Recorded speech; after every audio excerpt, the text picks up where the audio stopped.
Peace and love, y'all. It's your brother A.D.V.I.S S, and we are here with another episode of What's the Word Wednesday, Season 2, Episode 24. Now, as we usually do, we go ahead, I'm going to drop in the comment section our topics for today, as well as we're going to get that wonderful logo that we got, and we're going to put it in the back there to have also. So, as y'all coming in, y'all let me know how y'all feeling, how y'all doing, and what's the word. What's going on? I see you in here. Kundan, good to see you. What's the word? Let us know how you doing, how you feeling. And shout out to those who will be watching this now, as well as those who will be watching this later, either on Instagram or YouTube. If you do on YouTube, don't forget to like, comment, share, subscribe, and hit that notification bell for more videos to be coming from your boy. So please support. We're on our way to the road to 1,000 subscribers. So if you're ready, come along with us. If not, it is all good. But appreciate your time and just hit that like, sub button. But with that, y'all, for today's episode, things that we're going to be getting into, like we usually do, first we're going to be talking about current events. So I'll give you news updates of what's going on, at least from what I've seen. If y'all have any, please throw them in the comments as usual. Appreciate you. Second, we're going to be getting into the topic of logic versus emotions. We've spoken a lot about both in separate other shows, but now we're bringing them together to speak more on them. And lastly, we're going to get into the question, how to ask effective questions, which is a very interesting thing too. So we're going to figure out how do we ask questions effectively. But as that's going on, let some more people come in here. So appreciate y'all that is all up in here. Been getting things done. Hopefully y'all have been getting things done and that you are getting your points across to whoever you're speaking to on this Wednesday and beyond. But again, let me know how you feeling, how you doing, and put it in the comments so I know what's the word. Let's see. I've been good, been connecting deeper to myself this week. Awesome. Also started reading The Space Between Worlds by, I'm not going to even butcher the name, but Johnson is the last name, y'all. So I'm not going to even try. But if y'all know the book, The Space Between Worlds, there it is right there. What's going on, brother? Good to see you in here as well. Chairman Dallas in the building, y'all. What's the word, my G? What's the word? Right, y'all. Got a few in here, so I'm going to go ahead. We're going to do the show song, and then we are going to be getting into current events for today. And y'all also let me know how I'm sounding, how I'm feeling, things I'm doing. Not how I'm feeling, but let me know if the sound is good, so I'm making sure it's set up properly. But with that, let's hit this show song.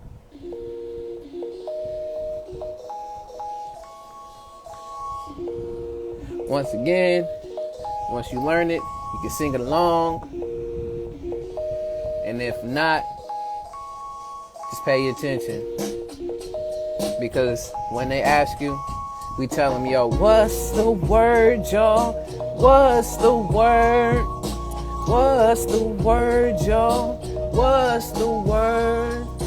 What's the word, y'all? What's the word? We tell them like, what's the word? What's the word? What you heard? We gotta know, yeah, what's the word? Once again, y'all, peace and love. It's your brother A.D.V.I.S S, and we are here with another episode of What's the Word Wednesdays, Season 2, Episode 24. So, appreciate all y'all that is coming through. We got a shout out again. We got the brother Chairman Dallas in the building. We got the brother Kundan in the building. Or I should say Kundan is in the building, as well as Smooth 007 in the building, as well as Fred Wizard is in the building. So appreciate all y'all for being in here and those to come. And for those watching this and will watch it later too, please come through, watch it. Appreciate y'all. But again, today, y'all, we got 3 things that we're going to be getting through for today's show. At any time and point, y'all have anything you want to add, please, you're more than welcome to. This show is about community, it's about us building, it's about us giving back when it comes to a lot of these and perspectives. So please, speak your mind. Let me know what's going on with you. So, but for today, topics we're getting into. We're going to be looking at current events. What's going on currently? I got my news section. If y'all have anything, please throw it in the comments. Then second, we're going to get into logic versus emotions. And then lastly, we're going to be touching on how to ask effective questions. It's going to be a nice one. So I appreciate y'all. Yeah. Peace and love to the brother Vlad in here too, man. Appreciate that. Thank you, man. Do what you got to do. But with that, y'all, read this last comment. Then we're going to get into this news. So let's see. I've been reading about the Taliban conquest of Afghanistan, the Pakistani government involvement, and the massive failure of the U.S. intelligence. Yes, I have one article in here that I'm going to speak on it, and also have a video too, so we'll play some of that back and forth as well. So that's what's going on. And listen is the word. All right, Chairman Dallas, the word is listen. So just make sure, open ears, open eyes, open everything. Just listen. Right. Let's get to these current events.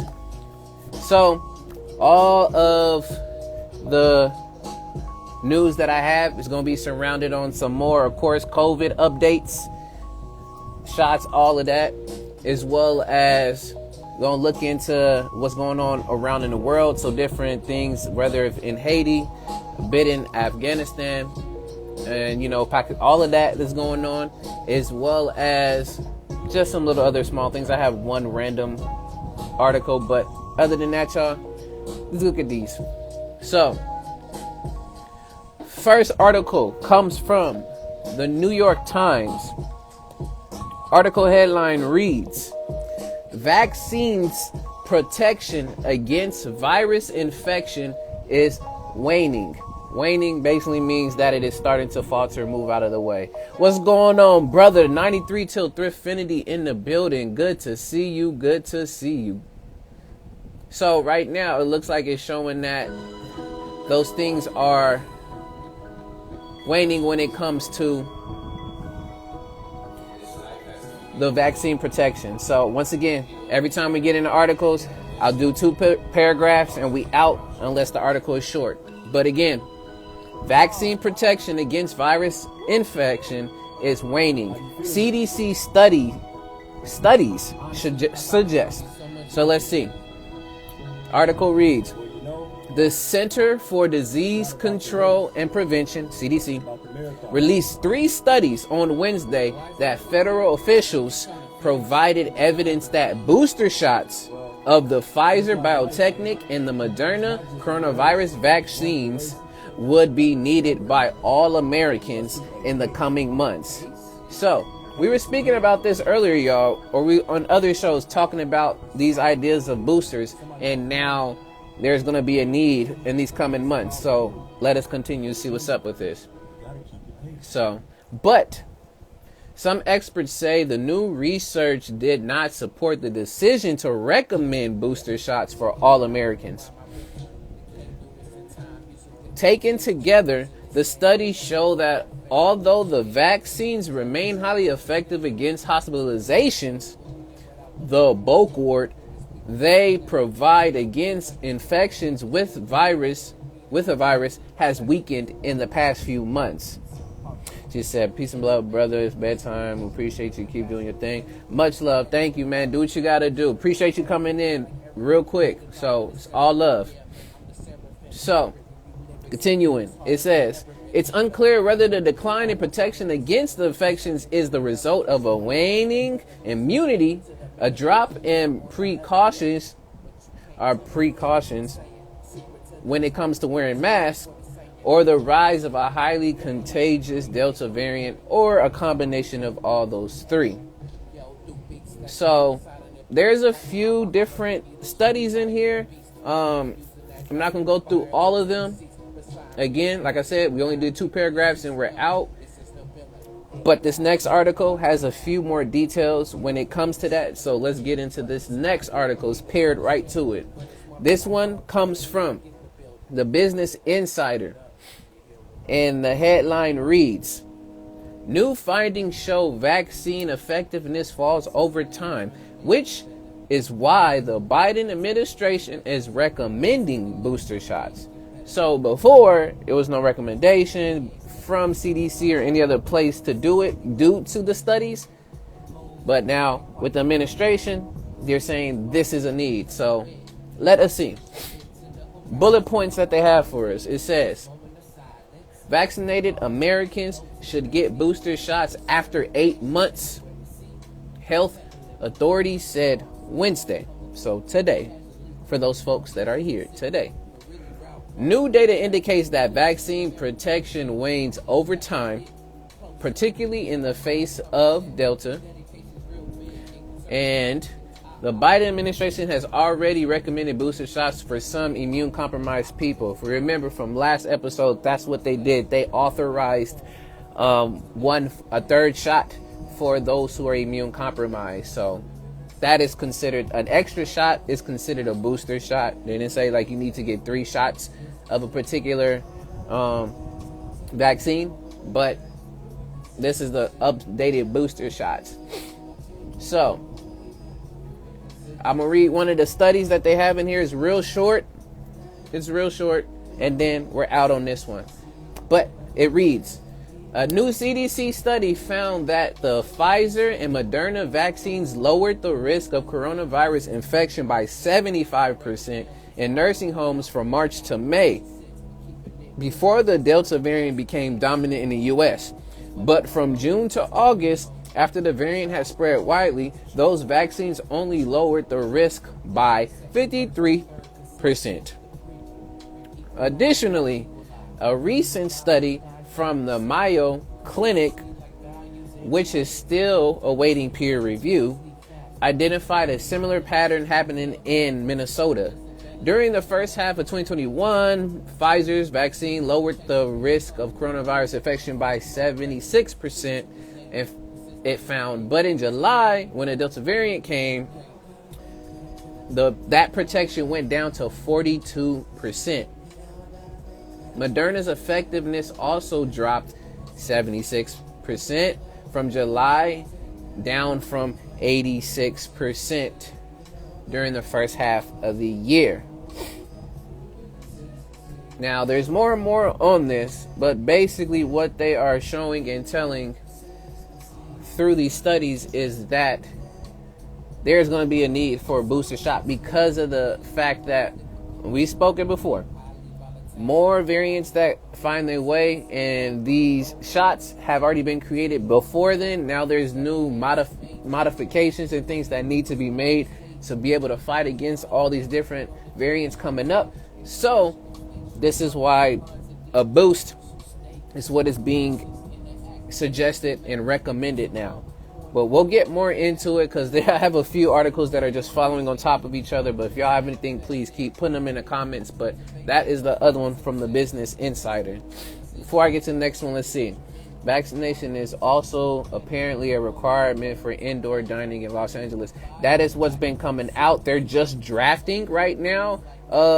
They're trying to draft out a plan. I know you showed it. You sent it to me. So it's been passed. If I'm correct, don't quote me on any of this, y'all. Y'all can look this up as well. But I think they were trying to still draft a whole cohesive plan to be able to run it. So not just yet, but when they get the plan, we'll start seeing some things. And then it's specifically for those in California, especially in Los Angeles County. Immune compromise. So like people over 60, immune compromise is not only just an age, but as well as those who have different hereditary and pre-existing diseases and other medical terms too. So they would also fall under being immune compromised. So next article comes from CNN. And since we talking about all the booster stuff, because this is what's going on right now. Headline reads, here's why fully vaccinated people might need boosters. 5 takeaways from the White House booster announcement. Now let's get into the article. Article reads, it sounds confusing. Federal health officials say the COVID-19 vaccines are working well, providing more than 90% protection against severe disease and death. They're keeping people out of the hospitals.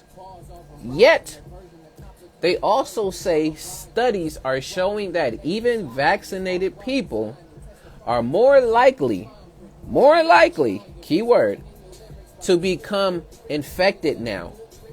So they are laying plans now for providing boosters if federal regulators give the go ahead. Again, pay attention to what is being said or written in these articles. Pay attention. How can both be true? It's because the triple whammy of the naturally waning immunity, a fast-moving new variant, and a population that's been slow to get vaccinated in the first place. So these are the 3 reasonings behind that. The coronavirus, especially the Moderna and Pfizer Biotechnic vaccines, are remarkably effective, providing upwards of 90% effectiveness against infections that cause symptoms. But it's important to remember that vaccines do not stop the virus code. Key, the vaccines do not stop the virus code. And when it means code, that means it does not say you're not going to get it. So pay attention. However, if the virus is in the air, even vaccinated people will breathe it in. What immunity does is control what happens after that. So, again, when it comes to these things, y'all, making sure you read between the lines. And here's a few reasons why they're saying that booster shots is needed. I'll just give you the 5. And then again, like I said, we're out. I had to read a bit of the article just to get the background, just a little bit. But again, make sure reading, taking time to decode all of this. The shots out to Bahar, good to see you in here, as well as the brother West Coast Ninja Zero, please, good to see you in here. Much love and respect. So, the 5 reasons they're saying. Number 1, antibodies matter, because how antibodies help to fight off viruses and invaders. Second, the second line of defense, the cellular response, is another one. The third reason for booster shot, they say new variants. Because the air that we breathe, no vaccinated person would be at risk of a breakout infection if the virus wasn't still circulating. So basically, even if you're vaccinated, we still all breathe the same air, Hensley says. So our chances of actually breathing in SARS-CoV-2, which is the real name, y'all, whether you are vaccinated or not, it is still the same. So, hope you're doing well. I love this series. Brother, thank you for coming in and tuning in. So, we appreciate you for being in here, man. But that was the 4th one. And the last one, y'all, herd immunity. It may not be the only thing, but it's one of the 5 takeaways or why we need a booster shot. It's from the air, from the variants, from the herd immunity, and so forth. But other than that, y'all, this has been this article. Again, CNN talking about why you need booster shots. All right, next one, y'all. We're continuing on this health section when it comes to the virus and everything. If y'all have anything else, please throw it in the comments. I appreciate your time, your interaction, and the support. Now, next article comes from the Deseret News. Article title reads, here's how well the 3rd Pfizer shot protects people from the Delta variant. So you see the combination of the articles coming more together. Now, let's see. What is this third shot from Pfizer actually do. All right.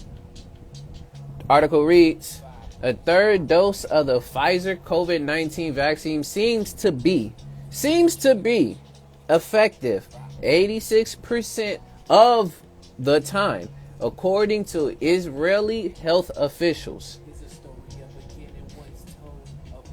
An Israeli healthcare provider said Wednesday that the initial results of a study of thousands of members of the healthcare system, Israeli HMO Maccabi, showed that the vaccine was 86% effective in people aged over 60 years old, per Reuters. The study data reviewed of 149,144 people who were older than 60 who received the third dose at least 1 week ago, compared to those who only received 2 doses between January and February. And it continues to give more reasoning to how basically now that 86% has helped. And it seems to be, again, more and more research and things need to be done to really pinpoint and know fully how long this protection ends, and it is. That's why there's this talk of more booster shots, as well as just more protection against this thing, because supposedly it's everywhere. Not supposedly, it is stated that it's in the air, so that means we would put logic together that it's everywhere. But again, make sure to take your time, read through this, and not only just get this from me information wise, but also please do that your knowledge and look it up as well yourself. But that is from Deseret News. Before I get to this next one, it's going to be a video I'm going to play. Let me look at the comments. We got, appreciate your knowledge. Fun fact, Trump's son has lots of money invested in pharmaceutical companies in Israel. Yes, there is folks. I'll say this. We talked about it shows prior, but during this pandemic, there were about 8 to 9 pharmaceutical companies that became millionaires, if not billionaires, over this span of time. So I am not surprised. You can go on to, I have a Robinhood account. I have other investing accounts. You can go on there and you can buy shares of Moderna, Pfizer, Johnson & Johnson, AstraZeneca. You can go buy shares of these. Or you can find ETFs, which are basically a combination of all different companies in one portfolio, and you can just invest there and make your money off of it. Again, we've talked about it, that follow the money, know where it's going. It's not always the same. It's not always about money, but for some reason, when you get down to the bottom of things, there's always something about finances involved. So appreciate that point. Thank you. And that was just my say I wanted with that. But next, y'all, we have an article here with a video. And this article comes from NBC News. These news stations, I suck sometimes. These news stations, it's NBC News. And the article reads, with the video, Dr. Fauci on effectiveness of vaccine boosters. Again, you see the trend. It's all about right now. It's been talking a lot in terms of the booster. So let's see what Dr. Fauci has to say when it comes to these vaccine boosters. The article reads, and then I'll let y'all see the video. Dr. Anthony Fauci speaks with Lester Holt about how often a booster shot may be needed, what's expected for those who receive the Johnson & Johnson vaccine, and more. So, y'all, I'm going to bring y'all with me real quick. I'm going to let y'all get to see just a little bit. May not be the best, y'all, but we're going to play it. And let me know if y'all can hear it. Y'all need me to turn it up more, I will turn it up more. But let's go ahead and here it is. A short time ago, I spoke with Dr. Anthony Fauci, and I asked him how long the vaccine booster will remain effective and whether people will need another shot every 8 months. Lester, I don't think that's going to be the case because of the data we have now of when we've done studies with boosters. the level of antibody that has been elevated by that third shot is extraordinary. It goes up at least 10, sometimes 20 or more fold. Will this change the meaning of fully vaccinated, meaning that we're seeing organizations and companies and governments now putting in mandates, and they're talking about people who are fully vaccinated? So if you get to that point and you haven't had your third shot, does that put you in the partially vaccinated category? That's a very good question, Lester. Before I answer that, I want to make sure people understand, still, the most important thing we need to do is get the unvaccinated people to get their vaccine. It is entirely conceivable that we will determine that actually the proper full component will be the prime, followed by the initial boost, and then multiple months later, a boost that could actually give you an increase in level as well as an increase of durability. That's entirely conceivable. I have to tell you, it feels a little bit like those folks who got the Johnson & Johnson vaccines are kind of left hanging here. When will they get word of the need for a booster potentially? It is likely that they will, but right now the FDA is now looking at the J&J, the approval, and how that would fit in. We're not forgetting at all about the people with J&J. Are you able to look around the corner at what would happen after the Delta variant, and are you able to adjust the vaccines accordingly? Well, you know, one thing that was really interesting, Lester, that when we did the studies on giving a third shot, that third shot boost that we're talking about, it elevated the levels of antibody across the entire spectrum of variants. You think this will break the back of the situation we have right now? I hope so, Lester. You know, you never could tell. We're dealing with a very wily virus here, but right now we want to make sure we're ahead of the curve. We don't want to wait until there's a breakdown of protection, and that's the reason why we're doing it now. Good evening. So hopefully y'all heard that. Y'all gonna come back with me soon too. So I'm gonna have another video.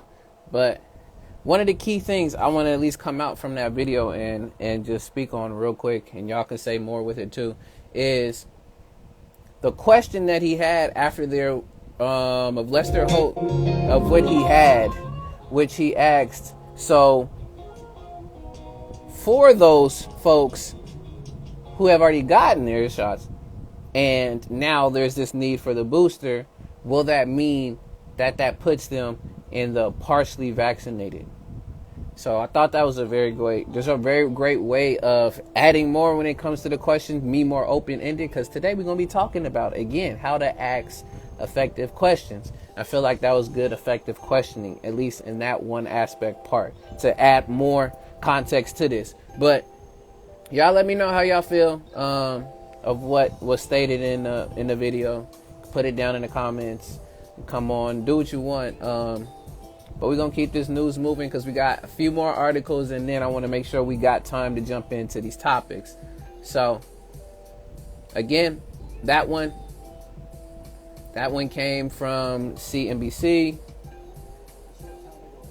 or NBC, bro. I suck again at these TV stuff. Please don't get on me. All right, don't get on me, but that's where it came from. All right, next. Since we still have a lot of this talk here, this is going to be the last, or one of the fast few ones about the whole COVID thing. It comes from the Los Angeles Times. It's a column. The title reads, with fluvamine,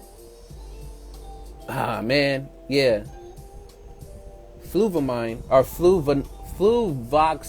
fluvoxamine, it's a weird name, fluvoxamine. Doctors find an old drug that may actually work against COVID-19. So we have this fluvoxamine. So let's see a little bit. 2 paragraphs and we're out. Article reads, the quest for COVID-19 remedies has led patients and doctors into a few dead ends among old established drugs such as hydrochloroquine and ivermectin.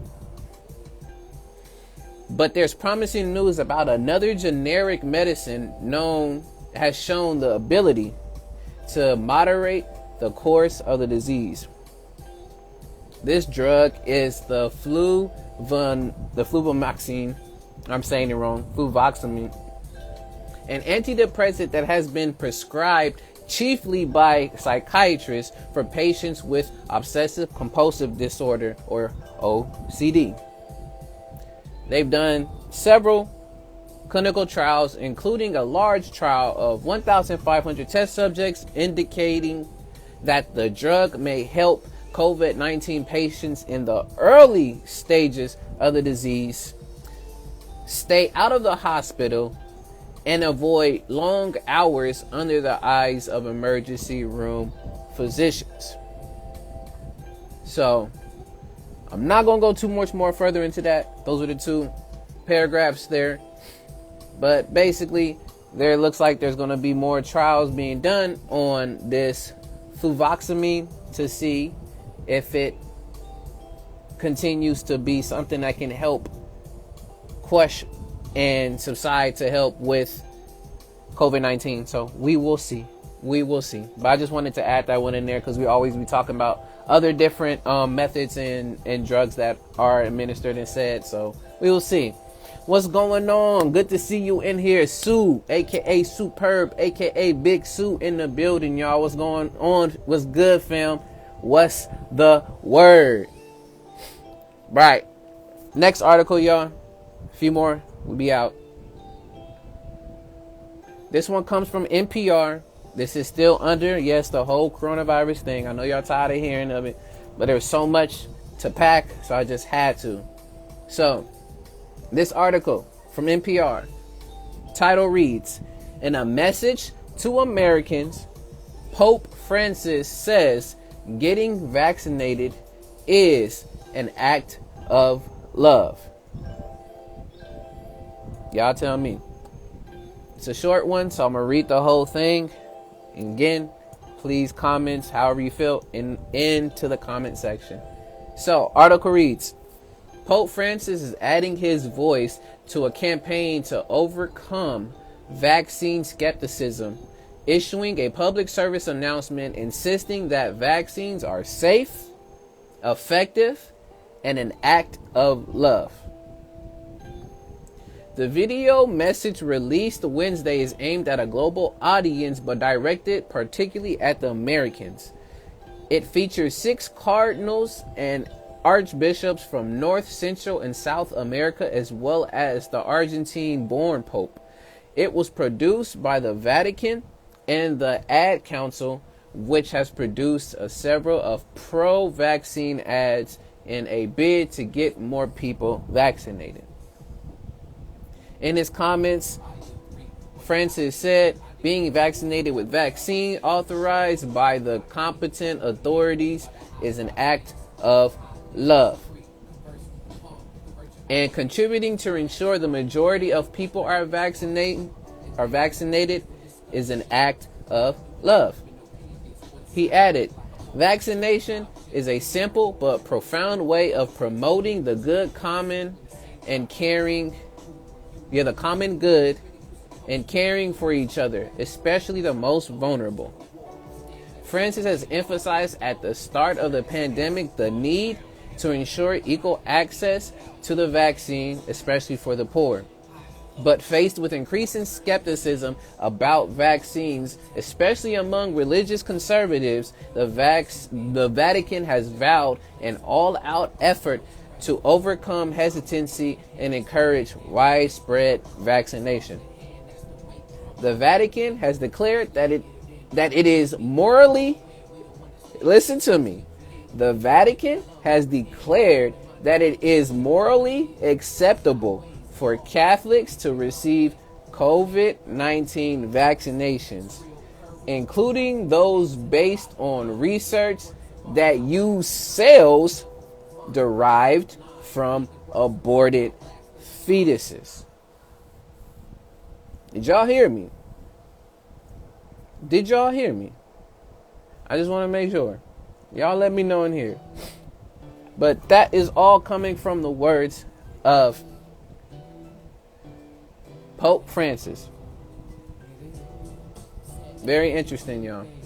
And if you want to know which vaccine is the one that has been shown based on research to have these cells deriving from aborted fetuses, it is specifically the J&J vaccine. Again, always make sure you do your research, you take your time to read, to make sure you know what you're getting yourself into. But once again, from the Pope, this is an act of love. This is an act of love. So you should do this because you're showing care and common good to the folks around you, especially the Americans. This is an act of love. So do it. All right. That's it with all of the COVID news. Now I'm going to do some worldly news and we out. I just wanted to, again, just note that so then we can continue forward with other news because it is very vital. But this article comes from CNN, and this is in the world news section. Title reads, Haiti is reeling. Earthquake survivors overwhelm hospitals in disaster hit nation. So for those who didn't know, there was an earthquake that hit Haiti that was a magnitude of 7.2, and the death toll is increasing, as well as those who have been injured. So let's jump in, 2 paragraphs, and we're out. Article reads, hospitals in Haiti are completely overwhelmed by survivors of the Saturday 7.2 magnitude earthquake and urgently need help to treat them, medical staff say. The quake, which struck the southwest of the country, left at least 1,941 people dead and more than 9,900 injured. That toll is expected to rise, but search and rescue efforts are being hampered by the lack of resources and by heavy rains, which have caused mudslides that blocked roads in the region. The humanitarian crisis created by the quake means that an estimated 600,000 people are in need of assistance, and there is an urgent need for drinking water, especially in the commune of Pestle, where almost all the drinking water reservoirs were destroyed. Haiti's Director of Civil Protection, Dr. Claude Predrit, said at a Wednesday press conference. So, right now, at least 75,000 homes were destroyed or damaged or destroyed in tremors affecting around 135,000 families, he said, adding that 34 people were rescued from the rubble on Tuesday and Wednesday. So, just letting y'all know, it's just not only about what's going on in the U.S., but we look at stuff that's going on around in the world.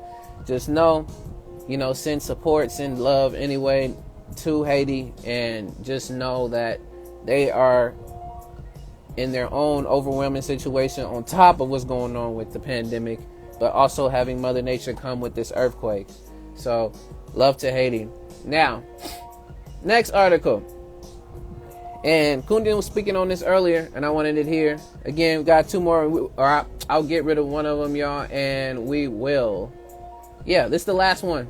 I'll just leave it at this. This is the last article for right now, and then we'll move to the topics. But this comes from ABC News. This is also a video, so I'm going to play y'all the video. U.S. troops will stay until all Americans are out of Afghanistan. Biden to ABC News. So, article reads, and we'll give more updates. In an exclusive interview with ABC News' George Stephanopoulos,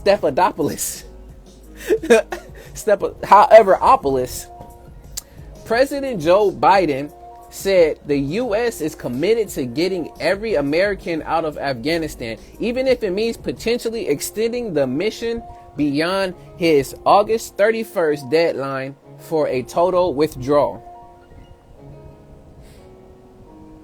So I have that little piece there, but for those that are not too sure of what's going on right now, of what's causing a lot of this, the Taliban had recaptured the country, and the administration had acknowledged that this is what's going on, and more quickly than they had expected, which has led to, if y'all seen videos of the Kabul airport incident of the U.S. airplane and folks holding on, and unfortunately some dropping, and just a number of tragic things.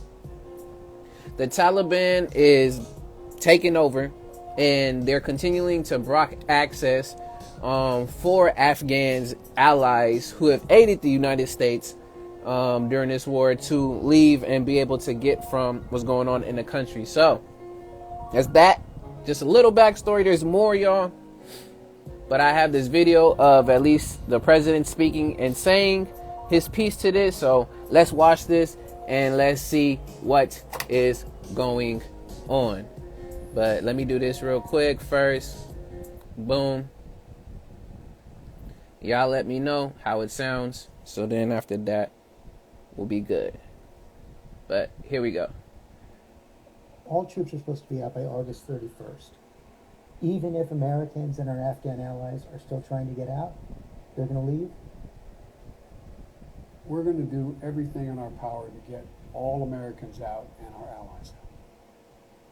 Does that mean troops will stay beyond August 31st if necessary? Depends on where we are and whether we can ramp these numbers up to 5,000 to 7,000 a day coming out. If that's the case, they'll all be out. Because we've got like 10 to 15,000 Americans in the country right now, right? And are you committed to making sure that the troops stay until every American who wants to be out Yes. is out? Yes. How about our Afghan allies? We have about 80,000. Well, that's not the Is estimate. that too high? That's too high. How The many? estimate we're giving is somewhere between 50 and 65,000 folks total, counting their families. Does the commitment hold for them as well? The commitment holds to get everyone out that in fact we can get out and everyone that should come out. And that's the objective. That's what we're doing now. That's the path we're on. And I think we'll get So Americans should understand that troops might have to be there beyond August 31st. No, Americans should understand that we're going to try to get it done before August 31st. But if we don't, the troops will If stay. we don't, we'll determine at the time who's left. And if there are American forces, if there's American citizens left, we're going to stay till we get them all out.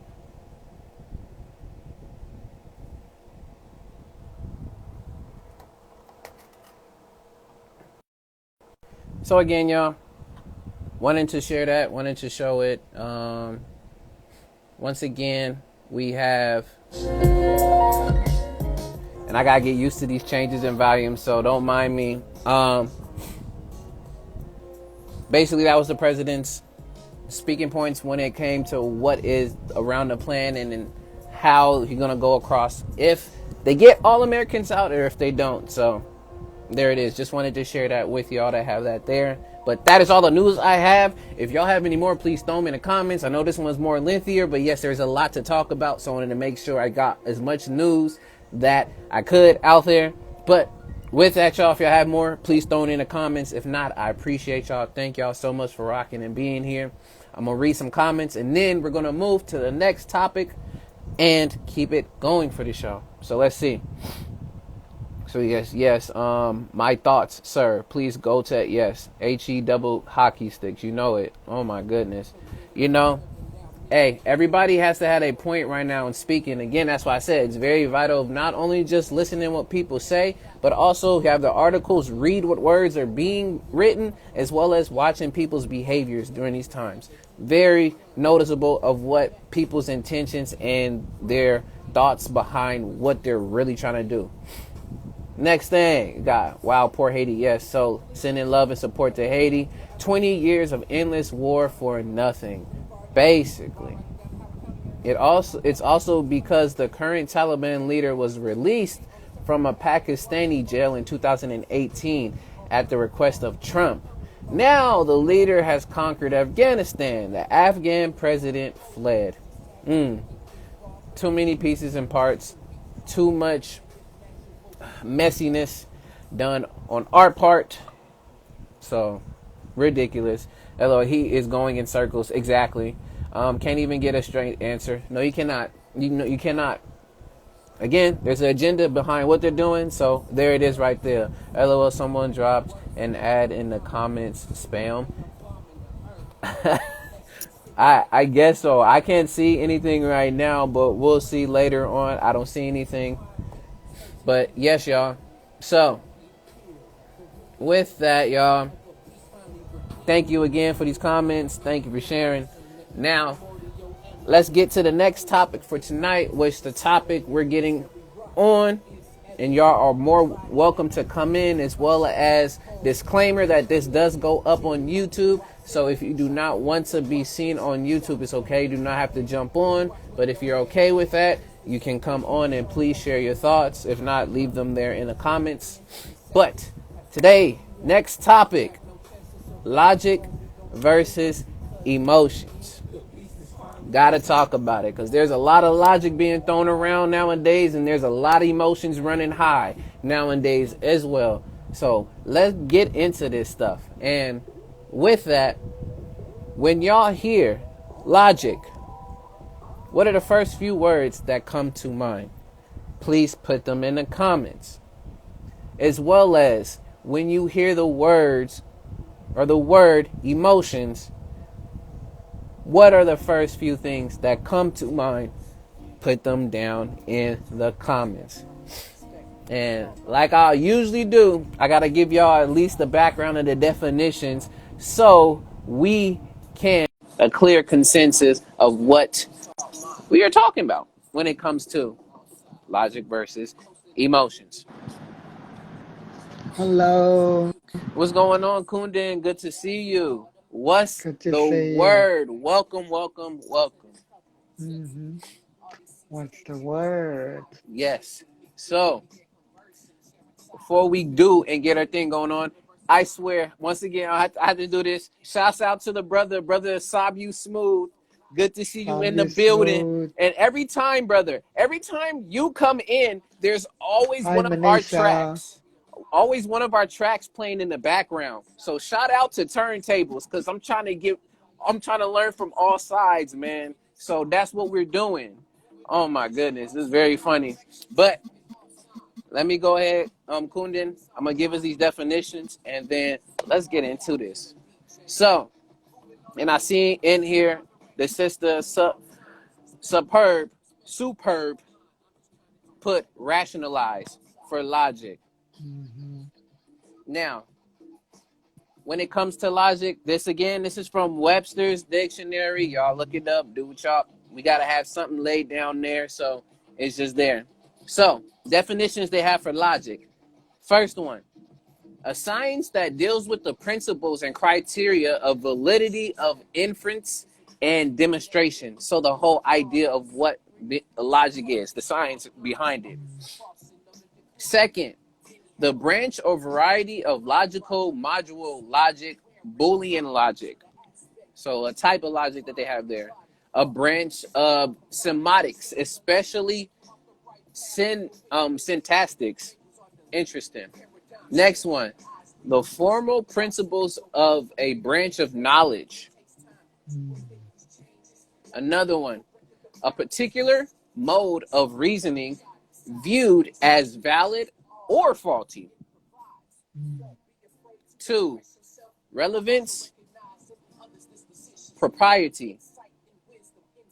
And then another one, so I do a whole grip of things. Last one here is something that forces a decision apart from or in opposition to reason. So those are the ones there for logic.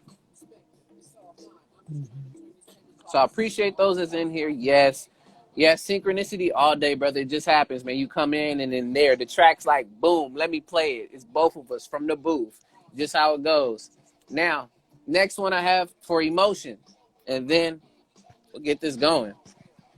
First definition, a conscious mental action, such as anger or fear, subjectively experienced as strong feeling, usually directed towards a specific object and typically accompanied by physiological and behavioral changes in the body. So, emotion.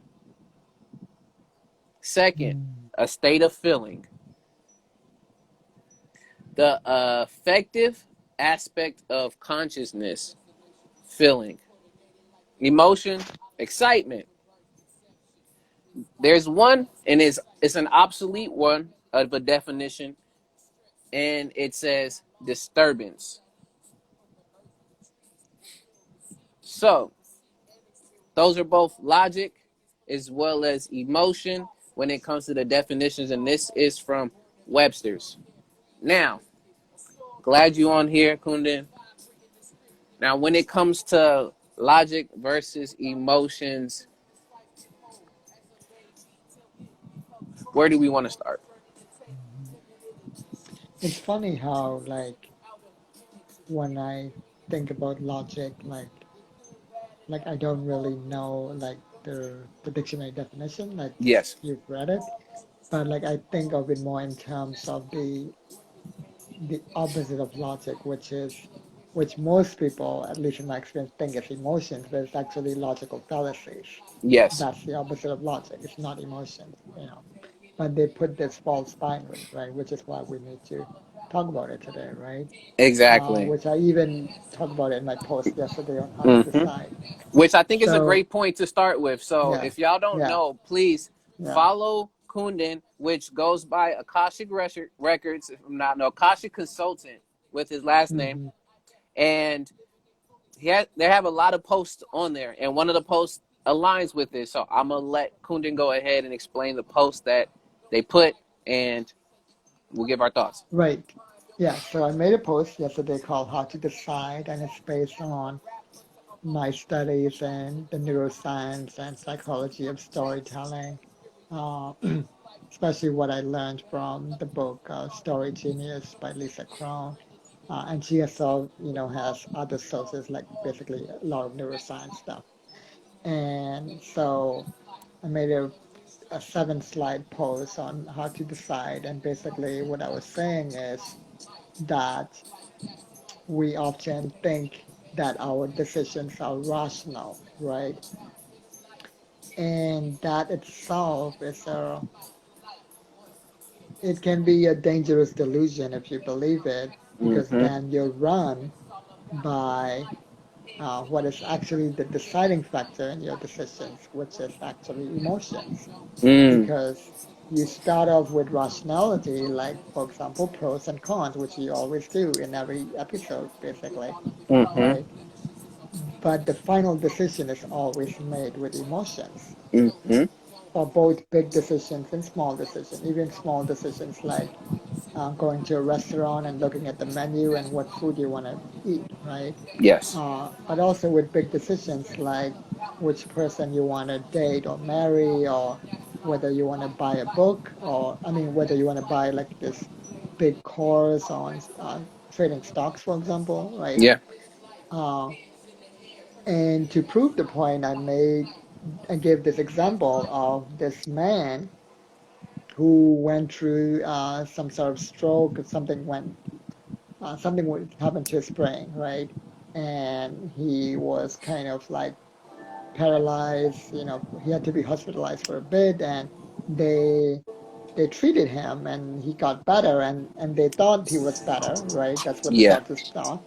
And he went about his life. He went back to his life, but then slowly his life started unraveling, right? Mm. Like Mm. he eventually, lost his job, his marriage,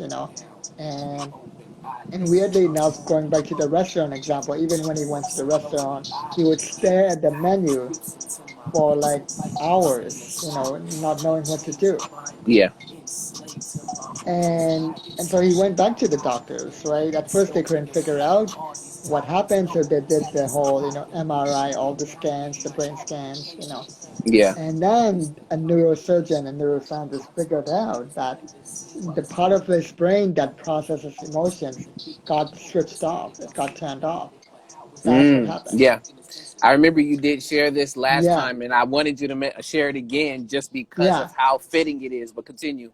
right. So that's why he couldn't make any decisions. So in my post, I went further than that, and I said, often our emotions are not even direct. It's not like, oh, I feel anger, or I feel joy, or I feel love, and this is why I do this. No, our emotions themselves are hidden and embedded in the subconscious stories that we believe in, that we Mm-hmm. grew up with. So, in order to decide you can't go into the emotions directly. You have to figure out what stories are running you, and then what are the emotions inside the story. And then stories in general can, can have a positive effect on your life. Yes. That's why you chose to believe in those stories. However, they also often have one detrimental effect, which Mm. is that in almost every story that you grew up, uh, that raised you basically, right? That you Yes. were raised with, there is a fear or a misbelief. A misbelief is like a subconscious limiting belief Yes. that is embedded in that story. In fact, in when you go deep into the storytelling, the science of it, some people even try to create a backstory for the character, Yes. which is their defining moment story, which they're still running. And without that backstory, you don't really have a story, like even Mm-hmm. when it comes to storytelling. And that defining moment has the fear or misbelief embedded in it, and the entire story, the actual story, is all about how the character Yes. overcomes that fear, and then as a realization about the truth, some truth that they realize, and then that leads to a transformation with this an outcome, right? Yes. And that's how almost every story is done. So for you to decide, you have to like first know what stories are running you, and then decide, do I still want to be run by all those stories? Like, which of the stories do I want to keep, basically, right? And Mm-hmm. which stories do I want to let go of? And if I want to let go of them, then what new stories do I want to create? What new Yes. emotions do I want to embed in that? So like every decision that you make is all about, all boils down to that question, which also is related to your next topic, how to ask effective questions, right? Yes.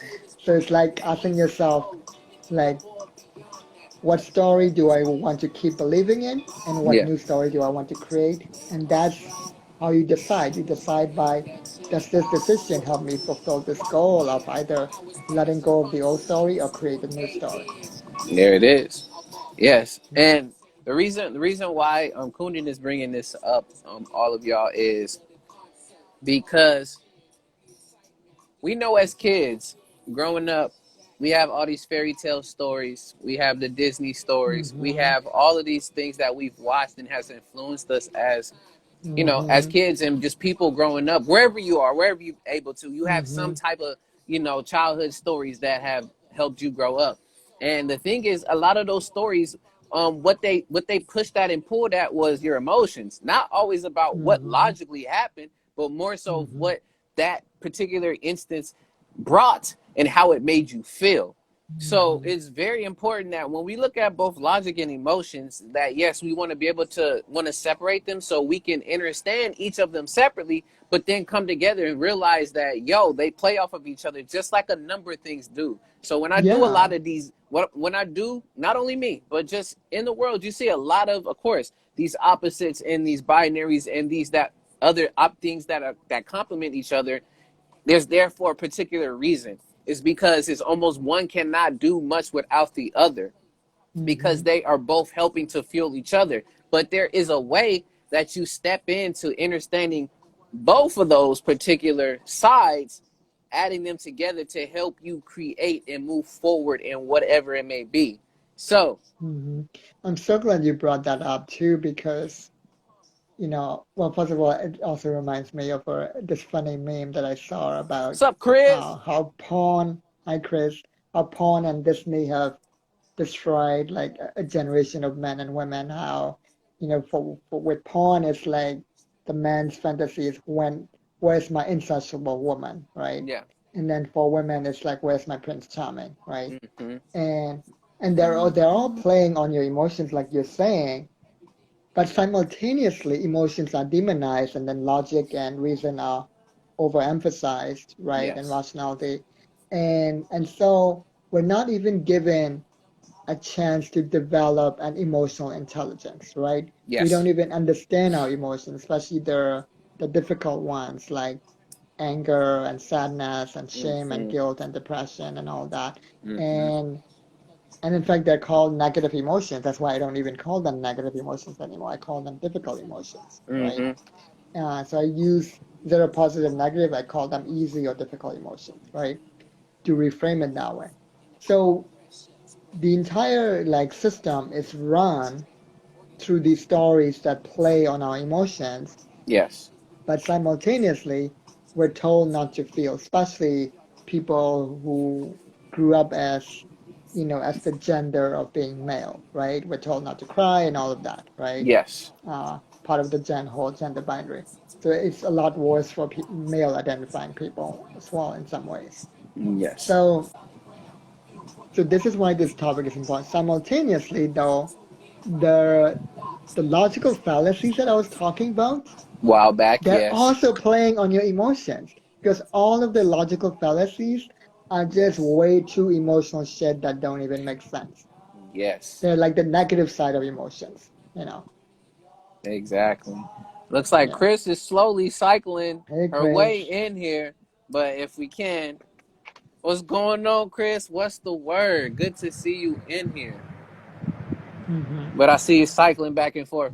I can make sure I do. If you do turn on the fan, Kundan, I don't know. We might want to move to the other side to make sure. But Yeah. all right, while Chris is still getting what she needs to get things set up, I love where you left off. Now, you already know I'm going to have to. So let's go ahead, y'all, and let's get into at least starting these pros and cons Mm-hmm. versus the pros and cons with using only logic, as well as the pros Mm-hmm. and cons with only using emotions. Once we do that, we're going to have, questions and things that prompt up. That's always a part of what happens when we have these talks and things of that nature. So, in y'all instance, even y'all can join in. Please put in the comments. We're gonna start with logic first. So can y'all let Mm-hmm. me know in the comments what are the cons? Let's start with cons. What are the cons to using only logic?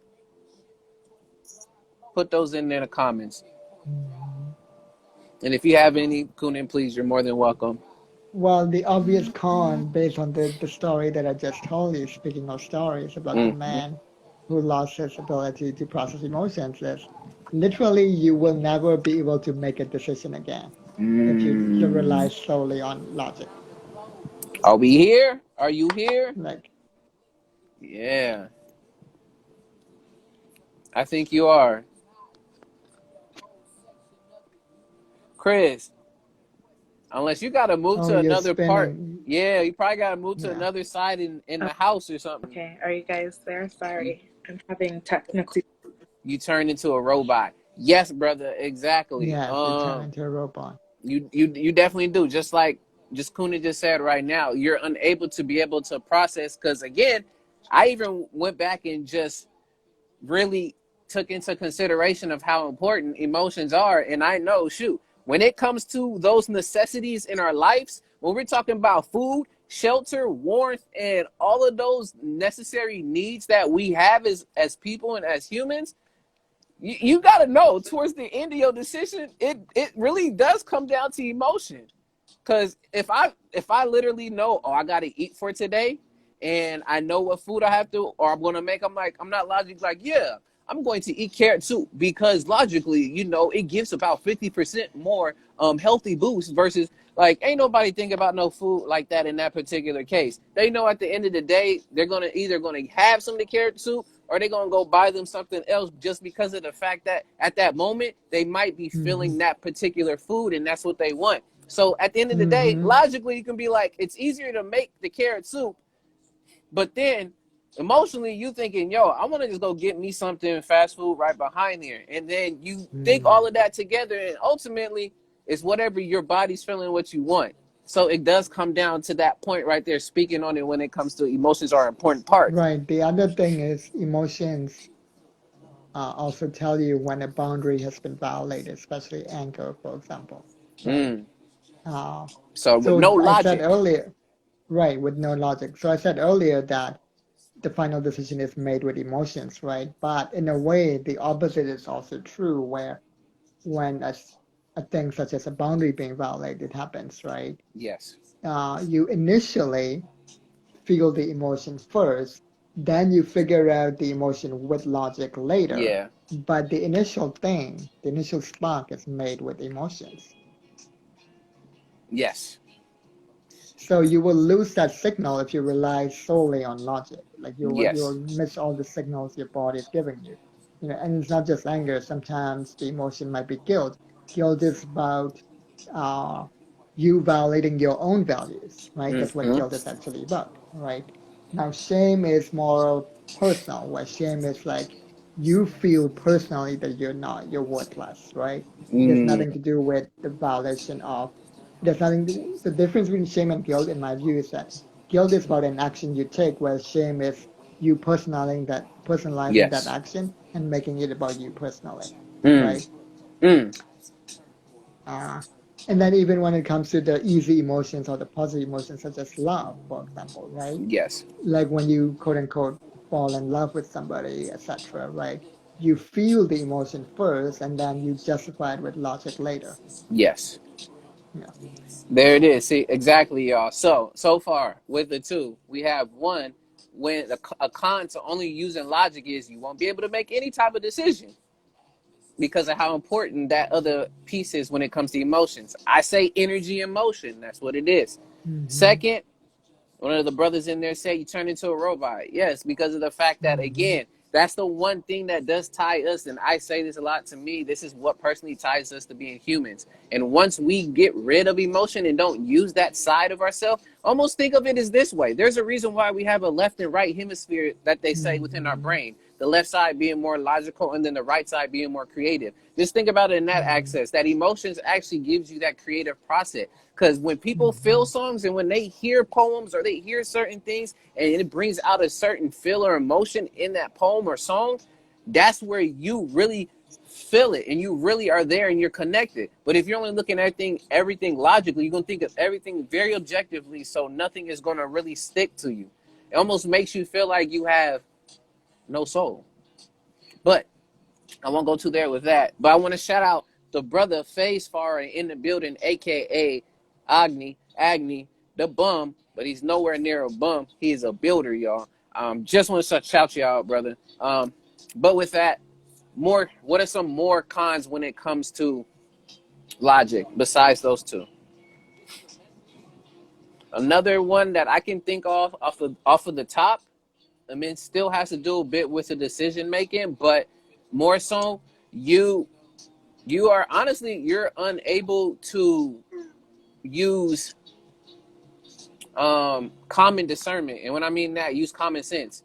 So you're so logical to a point that if somebody even shows you like, yo, just watch out for that hole that's right there on the street, you're like, well, I still need to walk straight. Why would I walk left just to move? It's like I still need to walk straight. No, like there's a hole right there. So I Mm-hmm. feel that being too logical at times, you inadvertently make things even harder for yourself.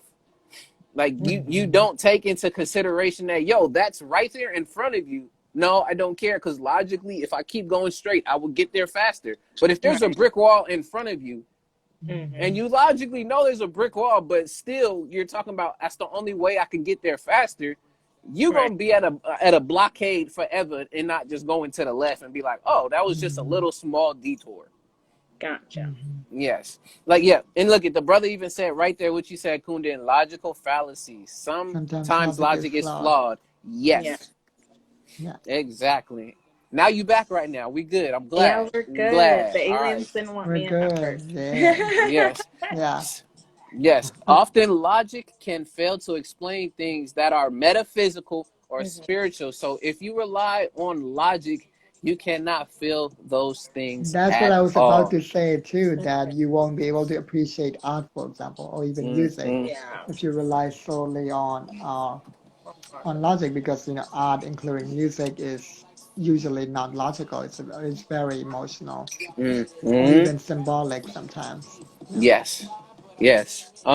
Mhm. Any other ones for some cons for logic? And I know almost so we can flip to the side, at least to give some pros to logic. Because it seemed like Mhm. logic is losing out a little bit, but I'm just playing, but it's all good. Any other cons that we can think of when it comes to just only using logic? Mhm. Well, losing human connection, right? Because we're all emotional beings, and Yeah. I think there is the trope of what's the term? or emotionally avoidant people or things like that. Yes. And those some of those people might be people who are too logical or relying too much on logic and rationality. Yes. I will agree with you, and I'm gonna take it even a step further. Logic, solely only having logic, also sets you up to not only put you in situations that you could avoid, but it also has a negative impact on your behaviors, which can lead Mm-hmm. to miscommunication as well as diagnoses and so forth when it comes to the Mm-hmm. mental side. Because if you're too much in your brain and you're only looking from that way, now it's going to come to question what's going on and what is wrong with you.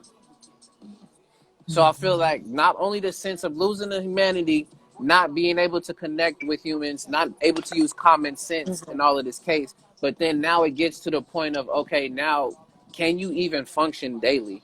That's crazy to even say. You would think you use your brain logically on a daily basis, you're good. But if you're too logical and you're too set in that way, it actually has the reverse effect of literally making everyday Mm-hmm. activities even more difficult for you.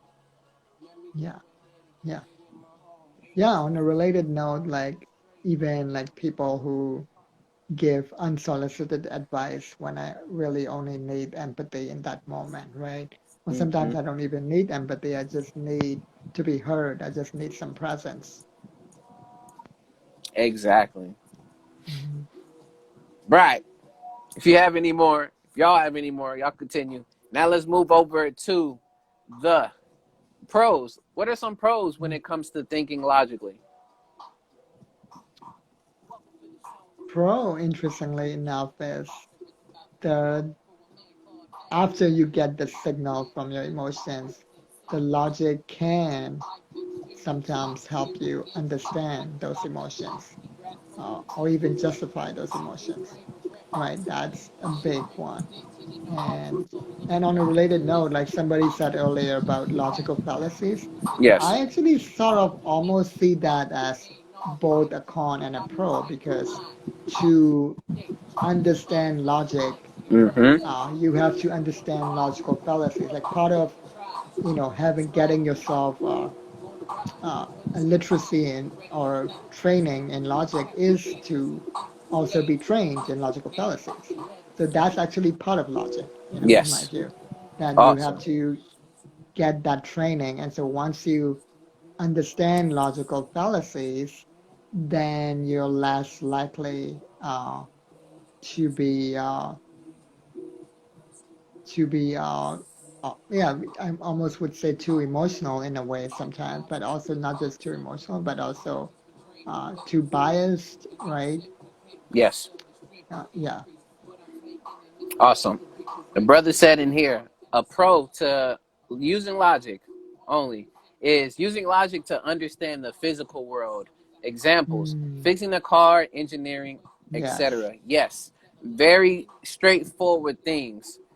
When it comes to you can think logically. So, all right, I know how to turn on a computer, open a door, possibly walk a Hmm. dog, like little, what not little, but things of that particular nature, where it's just the straightforward thinking is helpful for logic. Another pro I would Hmm. say when it comes to using logic as well too, and this is when of course emotion is not in the picture, but being able to really just see things for what they are, just there. Hmm. So I mean, there's no other outside thoughts telling you like, oh yeah, like you see this, that's a tree. But like in your mind and other things, emotions, things can be like, well, that tree can also be a form of this and this, and it's like, no, that's a tree. It's not anything Yeah, else in very that particular observant, case. unbiased, and observant. Yeah, Yes, it's and like clear. Yeah. it is Hmm. exactly what that is. This is what this is. Logic in this case, we say again, the left and right brain. logically, it's just telling you straight up, boom, that's it right there. The creative side, Mm-hmm. emotion side, gives you the more story as well as the more background and details to it. Logic gives Mm-hmm. you straightforward. Emotions give you the extra details. But being more Mm-hmm. logical, it tells you straightforward a thing for what it is. Mm-hmm. Let's see. It says logic helps us understand systems. Yes. Yes, Yes. And said we will turn into literal machines. Yes, that's the con we were that's what talking the about con earlier. side. Yeah. Yeah, that's what Mm-hmm. we were talking about. That we become more robotic. That shots out Mm-hmm. to Sabi Smooth again, saying that as well earlier. So I'm glad you're on that same point too, Chris. Um, any other pros that we can think of when it comes to just using logic?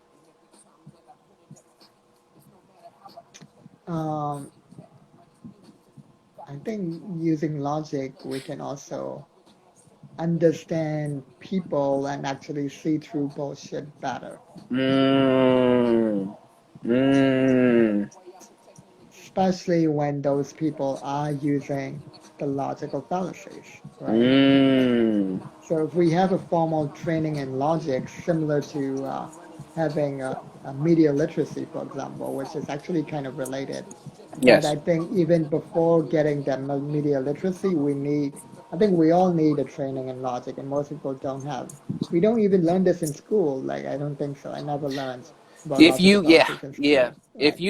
If So, you don't take any classes around it, you're not going to. Especially in college, right.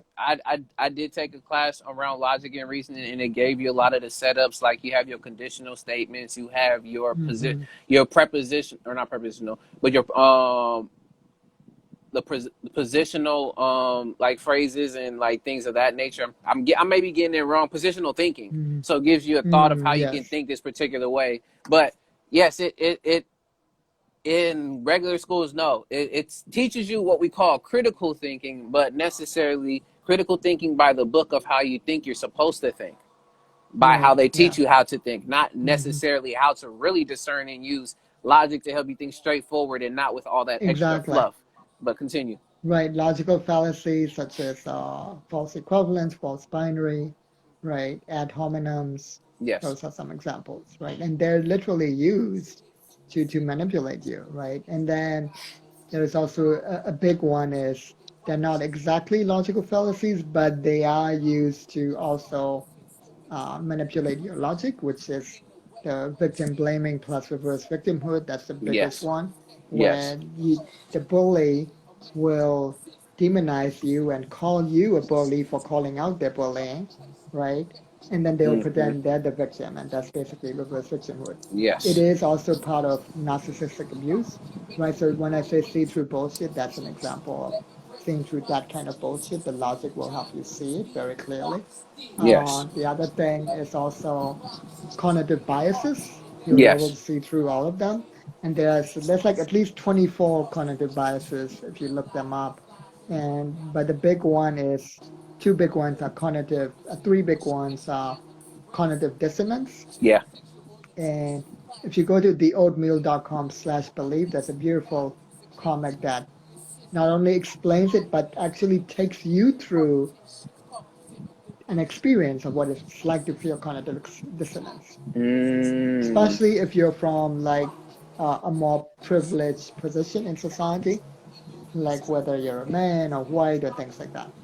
So that's a good one. And then confirmation bias is another one. That's basically like if you buy a red car, you see red cars everywhere, right? That's confirmation bias. Mm. And then people, especially like spiritual coaches and authors, will manipulate that and say, oh, that is proof of law of attraction, which is bullshit. It's not proof of law of attraction. It's Yes. just confirmation bias, right? Yes. And then there's also survivorship bias, which is also related to what I just said, where you will see a lot of authors say, oh, look at me, I'm so successful and this is how I succeeded. But yeah, you survived. You're a survivor. You're telling us how you survived. That doesn't mean I will. Yeah. I did not have the same life experience as you did, you know? And especially if they're like in a more privileged position or have more systemic power, if they're white, if they're men, if they're cis, if they're straight, etc. Yeah. and then they're talking down to, a queer black woman or a queer indigenous woman, right? So things like that. So you have to be aware of survivorship bias too. To me, all of that is Yes. part of, or should be a part of the training and logic. Boom. And I mean, with you also thinking that, and uh, there's a song that I've made, and it was playing in the background, and it was just telling me that I had to share this, and I want us to go a bit into this. Um, and I'll do this on the flip too for emotions, but Mm-hmm.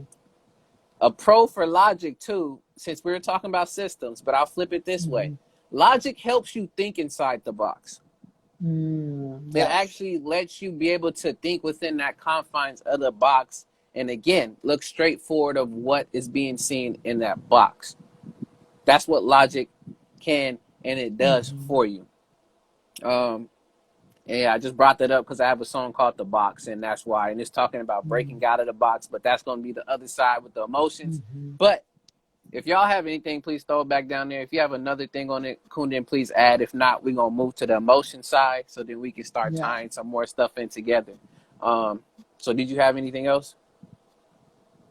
No, I think I'll just type in that link for For Connor folks for to get that? listeners. Yes. Yeah. All right. There's not necessarily universal truth in economic success. Um, there's no necessarily universal truth in economic success. Connor, you gotta at least get me up to speed with that of like what you were trying to go around with that. Please detail some more. If not, boom. Like, come on, anybody's more than welcome to jump on and also come and have a Mm-hmm. back and forth and talk with us. The only thing I said is if you are willing to be on YouTube, this is what happens. I do put this on YouTube. So if you're not willing to be on YouTube, then just it's in the comments. I appreciate it. If so, if you want to, boom, you can come on and be on there as well. But Mm-hmm. with that, now let us move to emotions because we're all over here talking about the emotions. We're going to do the same thing. Mind All right, blowing. y'all. In the comments as well, what are some cons? In the comments, what are some cons to only using emotion? Mm-hmm. What are some cons? And while y'all doing that, I got a few people mind blowing. Boom. All truth is relative. It's relative to whatever is going on to you. Yes, if it feels straight to you and it feels right to you, that's where you call it a truth. Again, everybody has their own truths when it comes to certain things. But I'll say this, Tyler Kweli has a bar in his song, and he says, you can have your own opinions, but not your own facts. Because Exactly. if we're thinking Yeah. about in a logical way, if it is all relative and it's all subjective in certain ways, yes, you can have your opinion, but that does not mean that your opinion is actually always factual to the Mm-hmm. whole overarching general idea that we're talking about. But Mm-hmm. cons to emotions.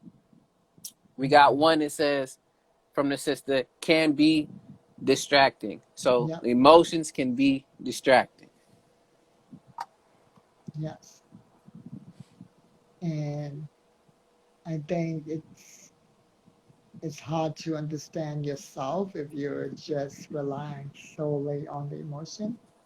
So going back to what I said earlier, you you feel the emotion, but you understand it with logic later, right? So if Yes. you only relying on the emotion, then it's you might not even understand yourself. You're just this uh, pure ball of energy. Going back to emotion is energy in motion. You're just this pure ball of energy that's vibrating, and you don't know what to do with it. Exactly. It And I'm can gonna it add can some freeze more. you up. It can Yes. paralyze you. Yeah. Yes. I'm gonna add more on Yeah. that. But welcome to What's the Word Hello. Wednesdays, Welcome. my brother Agni the bum, but he's no bum, y'all. He's a builder, as well as if y'all should please follow this man, check him out at Phase Far. Oh man, this dude got some fire stuff. If you are a lover of music, art, and retro video games, oh please do yourself a favor. Do yourselves a favor. But with that, welcome to the show, brother man. What's the word? What you got on this when it comes to this topic, my G? I appreciate you. Thank you so much. I love just the whole conversation. And it's really pertinent with everything that's going on in the world Yeah. because when we talk, it's funny because historically, right, historically, Mm-hmm. truth has always been aligned with logic and fact. Mm-hmm. And that's how it's been. That's how what we're taught. That's how people are trained.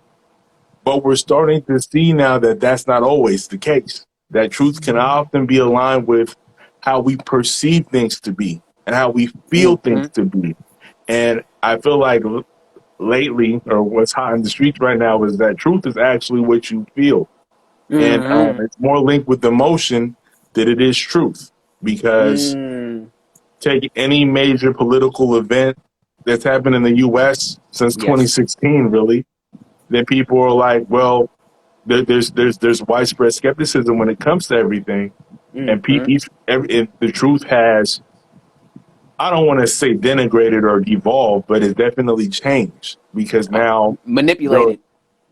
Yeah, the you post-truth in some cases, yeah, society. in most cases, and what really is the truth or what really happened in reality often is gets pushed to the wayside for what people perceive things to be or Mm. want them to Them to be be. perceived to be, right? Yes. um so at that I heard that tidbit and I was like, I gotta say something. Let me Oh, hop okay, in yes. here. Oh, please, Because you're more than it's yes. it's I don't it can be a problem when people don't recognize that's what it is. Mm-hmm. If they use the old definition to the new context, there's a disconnect, right? The old definition being the truth is what we agree to be true Yes. versus this newer version of truth, which is it is what I believe to be true. Because you can have two people see the same thing Yes. and have two different Different stories and have them both be true to each yes. individual person. Exactly.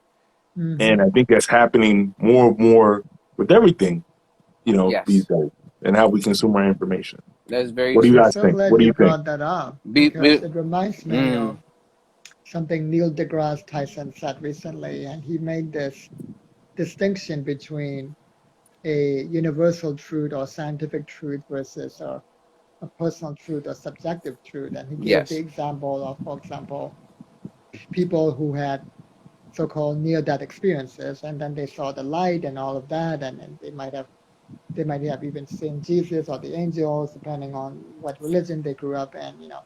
And some people might have seen Krishna or whatever, right? And then Yes. they come back and they tell these stories, and he's like, as a scientist, like especially who's on this search for truth, he can't tell them, no, you didn't experience that. No, but it's like, yeah, you experienced that. That is your subjective truth. But as a scientist, it cannot be duplicated. Therefore, it's not a universal truth. It's not a useful truth for him as a scientist because scientific truth is universal. It can be duplicated, which is the biggest thing. And also, it has to be falsifiable, Yes. meaning not just verifiable, but falsifiable, meaning a statement you need to be able to prove a statement wrong. With things like, God or near-death experiences, you cannot Yes. prove it wrong, right? And therefore, it's not a scientific truth. And I Yes. love that distinction that he made right there. It's just because it's definitely needed because at the end of the day, yes, we're still all trying to make sense of whatever, experiencing Mm-hmm. what we got going on. So we're going to have a lot of this, these talks back and forth that we want to use logic, we want to use emotions for things. And there's things that are so unexplainable that logic can't even touch it. And Mm-hmm. that's why it's so important. And the reason why is, and I'm going to get to, I want to acknowledge a question in here by the brother Connor. And it's just very, very great and good to acknowledge both, like I said, the logic and emotions and break them both down to see that, this is weird and incomplete when we only look at them from only for each of which one of them are versus putting them and pairing them together because we know how important it is. You want to have half of a cookie or do you want whole of a cookie? Like literally just being able to see how things are in itself gets to that completion when put together. So the brother Connor says, how can we not rely on our opinions based on the knowledge that we are likely wrong. So with Mm. with saying that, brother, yes, I feel you. We have our experiences and all of those anecdotal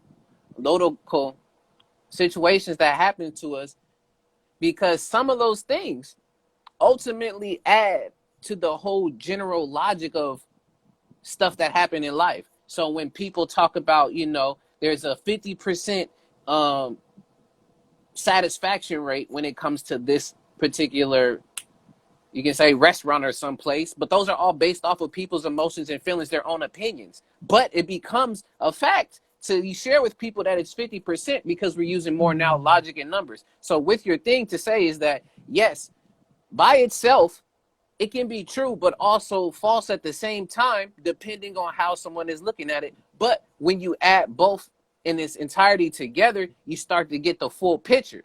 Because it's like me just looking at half of the Mona Lisa, not knowing what the other half can be, because I'm only looking at it logically, like, okay, that's the top of the face, not knowing the rest of the portrait in the background and stuff is beautiful and it adds to the whole effect. So we break it down part by part on purpose so that when we bring it all back together, it makes a lot more sense. But I appreciate that question and that comment, brother Connor. If y'all two have anything on that comment as well, or a question, like, go ahead, drop it in there. If not, continue with the emotions part of like some more cons of emotions. Well, real quick on that, I think it's funny because we can have relative scientific truths too. Mm. If you general knowledge is that the sky is perceived to be blue, right? Mm-hmm. But if you have somebody that has color blindness and they have like tryptopia, they may go outside and they may say, "Hey, the sky looks pink to me," right? And they're both things are true at the same time, right? Yes. And just because technically that person that has color blindness is not the universal truth, it's still a Yes. relative truth to them, and Yes. it's still accurate because you can't tell that person, based on their eyes and how they see things, that the sky isn't whatever color that they see it to be.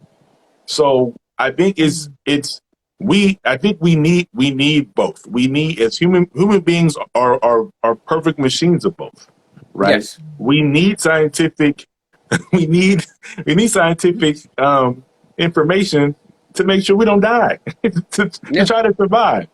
The reason why we're talking like this, the reason why we're even having this conversation, is based on universal logical truths and Yeah. scientific advancement. Because if not for science, none of this is possible. At the same time, we're also here because we feel things, because we understand that yes, logic is great, but sometimes logic is flawed. And sometimes we Yes. have to rely on our intuition and, Mm-hmm. and, and rely on our own personal experiences to to continue to survive as well. And Yes. how we perceive things emotionally and how we conduct ourselves emotionally, um, Yes. it attributes to our survival as well. So, and our growth as human beings. Yes. Again, you hit on it. That's the primitive side of our brains and stuff too. So what do you think the fight, flight, freeze, fun whole situation is about too? It's not only just the logical sense of things. Literally, a lot of that is elicited through emotion. You literally fight something because you're trying to protect yourself. Literally, you freeze from something because you are frightened and you're afraid of it. As well as when you flight and you run away, as well as that's the emotional reaction. Again, we talk about either thought preceding the behavior or behavior preceding the thought when it comes to a lot of that. But with the coming back to the cons of emotions, another con when using too much emotion is you get clouded with judgment. So having clear discernment, it's hard for you to have clear judgment when you are in such a high state of emotion. To me, that's a con for that. Yeah. I Going back to the example of the sky is blue, I think that's still a subjective truth, which isn't wrong, like Neil was saying, where it's for that person that is true. But when scientists say the sky is blue, they're not talking about the perception in their eyes. They're really talking about, like scientifically speaking, it's about the amplitude of the light is the visible light in the electromagnetic spectrum is blue in that frequency, that it is in the blue. That is really like all those things, not about the perception of their eyes, but really about what they're measuring with the instruments.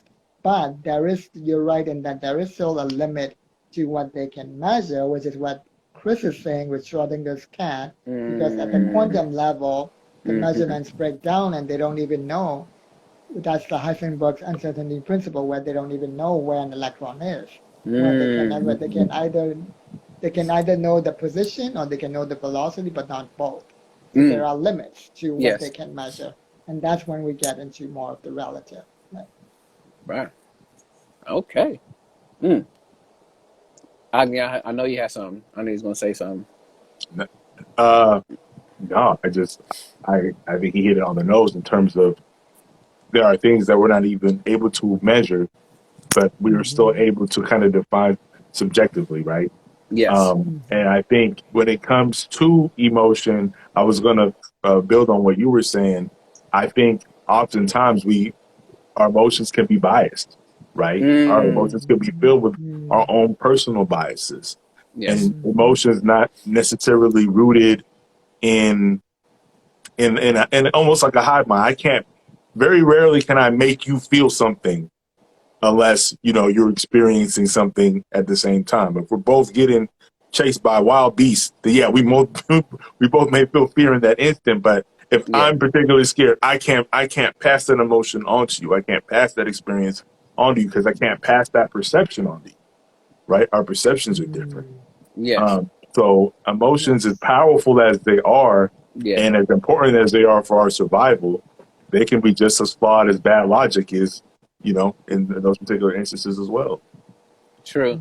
And I will add on to also your point there too about you cannot pass on emotions. But what you can do, you can definitely influence it for sure.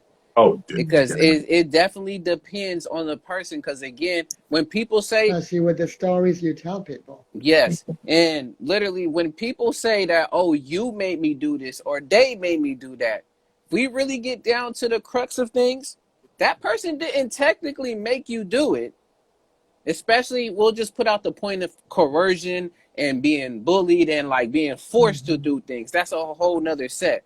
But when it comes to you having the autonomy to be able to choose and to also take on things, at the end of the day, it was your choice to let that person influence you when it comes to being angry. So you didn't get angry because that person made you. You got angry because you decided to be angry of that person. You took on that energy that they threw at you. So they can't pass it on to you unless you are willing to be influenced by it.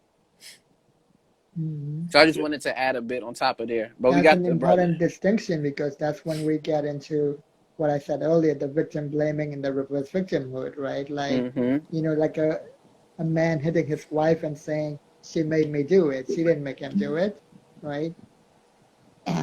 Exactly.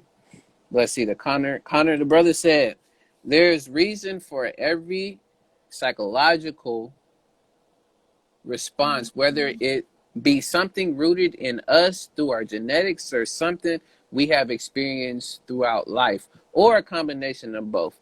Yes, exactly, brother. I spoke on it so much, and it comes back because guess what? The truth, logic, all of these stuff all come together, and a lot of these things do not change.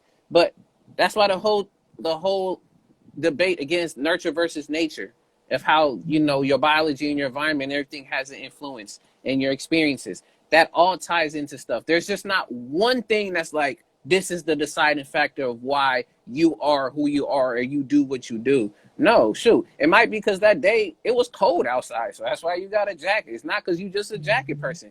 Maybe you decided, yo, I'm trying to impress people with this nice fur coat jacket, so you want to also do it because you want to have a good presence of seeing people. Maybe your mom was like, yo, it's Throwback Thursday, so you wanted to throw back again on that jacket because it's a throwback fur coat jacket, whatever it is. There's multiple different influences that will be added onto that. There might be one that it's more of a chance to be influenced on you, but there's so many other variables. So yes, it's a combination of many things.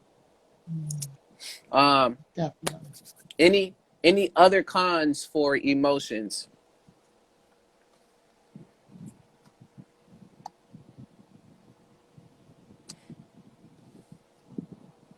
Only thing I can think of that comes to mind as well too when I'm thinking of emotions too is you will not only burn yourself out quickly, but you will give all of your time and energy to every little thing that bothers you. So again, talk about not being able to discern, but when you use emotion so much, you're driving off of a state of emotion. So anything that is around you that has some type of effect or appeal to you, you will use all your time and energy just to address it. The reason why I'm saying that, for example, for some folks, when it comes to them wanting to show how tough they are and how they can handle situations and stuff or go up to people, and they've just known in their history to just be like, anytime somebody says something about me, I'm gonna address it here and there. So if somebody says something bad about them, boom, they punch them or they get into a fight. And then another situation shows up and it's someone that might be bigger, even stronger than them. Still, with their emotions, they're not thinking, okay, well, if this person, yeah, I might not be able, I can really get damaged or really hurt myself. But decide, they still make me mad, boom, and they hit them again. And they continue to do this over and over again to a point that, and I'll add another one when it comes to emotions too, besides the burning out, is that it puts you in life-threatening situations. It puts you in situations where this might end up being the last straw, and you don't know it's the last straw because guess what? You still stuck on the fact that you feel a certain way. So you're not seeing what's going on. So that's just a little bit more like I'm just reeling off things so like y'all can tell me, add on, do what you That do. reminds me of something like even some of our patterns of behavior Yeah. can sometimes be almost entirely emotion driven, like what you said about trying to prove something to somebody, right? Sometimes you might want to Dope go throne. back to college and get a PhD, or you might want to become a doctor, or you think you do, right? Yes. But actually you don't. You just want to prove that you're worthy to your parents or something, right? Which is a purely emotional decision, right? Uh, Another related example is I had a client who kept procrastinating and waiting until the last minute for, for her one of her businesses, and it was starting to put a drain on her energy, right? And on the way she managed her time and all of that. And it turned out that she one of the big reasons why she was doing it is because she actually enjoyed the adrenaline rush of waiting until the last minute to finish something. So I basically gave her the suggestion to find a more healthy alternative to that pleasure, like jogging in the morning or dancing, and she made the switch, and now she doesn't procrastinate anymore. It was a simple switch. But that too was like almost entirely an emotional thing that she didn't realize was running her. Again, energy and motion. Whatever it feeds that, that's where we are susceptible to go to stuff. It almost makes it seem too that, and I'll throw this piece in here, and I know, brother, you had something because you was like, eh. It almost goes back to the point I was talking about that of literally when you letting emotions and things run inside, anything and everything that is able to fuel your emotions, it almost makes you become addicted to that process. So you continually search out to fight with people because of the fact that you want to get this and feel this certain emotion every time. You go and you search for thrill-seeking things, almost going back to what we was talking about last time, versus safety versus risk. It almost gets into that whole sense again of literally how you use your emotions, and when you only use your emotions, you lead yourself in continuous cycle of receiving, getting, letting go, receiving, getting, letting go, to a point, like I said, you're burning yourself out, as well as sometimes you don't get yourself anywhere because it's And in a not even circle. for what you actually want. Yes. It's Yeah. for somebody else that Yeah. that you actually don't. you might care about, but ultimately you care most about yourself, right? Like, Mm. You know what's funny is you guys, you two brought up both very, poignant situations. Like, and it made me think how often, more often than not, okay, we're humans and we use both, of course, logic and emotion. Yeah. Emotion is usually more likely to spoil our logic and break our Mm. logic than our logic is to impact our emotion, mm, right? I feel like emotion is the more infectious of the two, Yes. right? mm, And you can have sound logic, and if you're emotionally unstable, it goes out the window, right? Mm. If you have flawed logic, being being stable emotionally may be able to compensate for that. Hmm. But if you have broken logic, you don't have stable emotions, you usually have a clinical diagnosis. Uh, unfortunately, or if you're lucky. Mm. Mm. So I think that was really what I wanted to say is that with a weakness of emotion is that emotions, they can more easily taint our logic and our perception rather than logic. Mm. I feel like sometimes when we hear some things that are logical, we Yes. can, if we're open to it, we can sit down, we can process it, we can marinate it, and we can agree Yes. with it or not. But if we feel a particular kind of way, it takes a whole nother level of self awareness to be able to sit down and process that the same way. mm, Mm. Now, see, look, now I love that point that you brought up, and that was making me think of something else, and I'm gonna leave it there as well as I want to mm, look at the comments that's still going on. But now that gets to this point again that I had, and I'm bringing it up again. Now, is it easier to logically, quote unquote, persuade or manipulate someone, or is it easier to emotionally persuade or manipulate someone?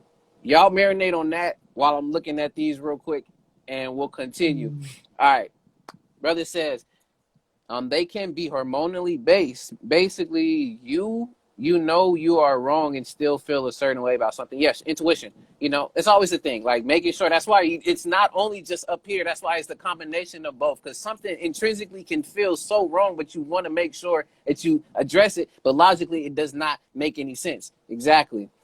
Using the Socratic method can be useful to help, if I said that right, to prevent an emotional response. If we ask why in a logical sense, we can learn a lot before making a decision. Yes, one of the phrases I like to say, and I tell people, is basically yes, energy and motion, and that do not let your emotions be your ultimate decision when in a particular case, but use your emotions to help drive your logic in mm, that ultimate decision. So what I mean is, yes, from what Kundan has said before, that when it comes to at the end of making a decision, it's going to be an emotional one. Yes, but being able to tap in and not just react off of the fact of mm, just the emotion, but taking time to sit with the emotion and really understand why you feel this certain way and bring the logic into play. So where these two can basically have a conference in your head, board meeting, whatever you want to think logically, visually, and then ultimately sit down and be like, okay, I felt mad because this person ended up cutting me off. Or I felt sad because this person ended up outing me in front of everybody. All right, so now what are we going to do? Are we just going to attack them? Or are we going to think about pulling them to the side and going about doing it in a more respectful way? So mm. using your emotions to help drive your decisions versus just letting your emotions take the wheel and ultimately get you in a wreck. So, Yeah, actually asking why again and again in the different versions of doing this. But that is a powerful way of getting into like the deepest truth. Like an example would be to keep asking yourself, like, why does this bother me? Right. mm, And it's like an example would be like, I talk about, the 4 or 5 types of anger, right? And there's healthy anger in that and there's unhealthy anger. And one of the ways to distinguish that is to keep asking, why does this bother me, right? For example, mm-hmm, I used to get mad if I send a text to somebody and I don't get a response back the same day, right? Which is kind of silly, right, in retrospect. But at that time, it was making logical sense to me, even though it was mostly emotional, right? Yes. So I just kept asking myself, why does this bother me? And at first, at first it would be like ridiculous emotional reasons, like, oh, this person hates me or this person disrespects me, right? But then you Mm-hmm. keep asking, why does this bother me? And eventually it gets to, oh, now I don't feel respected. Why does that bother me? I'm not Mm, respected. Why does this mm, bother me? I don't deserve to be respected. Aha. Now we get into the subconscious limiting belief from childhood, the story that we're still carrying on that we're not respected, which is no longer true mm. because that event happened a long time ago, but we still carry on the meaning as a belief that feels true to us. But with the moment we're aware of it, we're like, oh, what if that's actually no longer true? Yes. Now, I'm gonna do this because I want to make sure we still give ourselves time for this because we are going in, and I again always appreciate. It's just always a beautiful thing to keep continuing the conversation and the talk. Just for the sake to be fair, the pros of emotions because we've been on everything else. Mm-hmm. Now I want us to look at what are the pros for emotions, and yes, I still have that question lingering about: is it is it more easier to logically manipulate or persuade someone, or is it easier to emotionally manipulate or persuade someone? We can leave that Oh, for definitely after. emotionally. Oh. Yeah. If you want, I mean, if you wanted to, I was gonna say after, but I mean, you was like, yes, emotionally. Yeah. Yeah. Why? It's just Because, stronger. It's just pure energy. It's a ball of energy.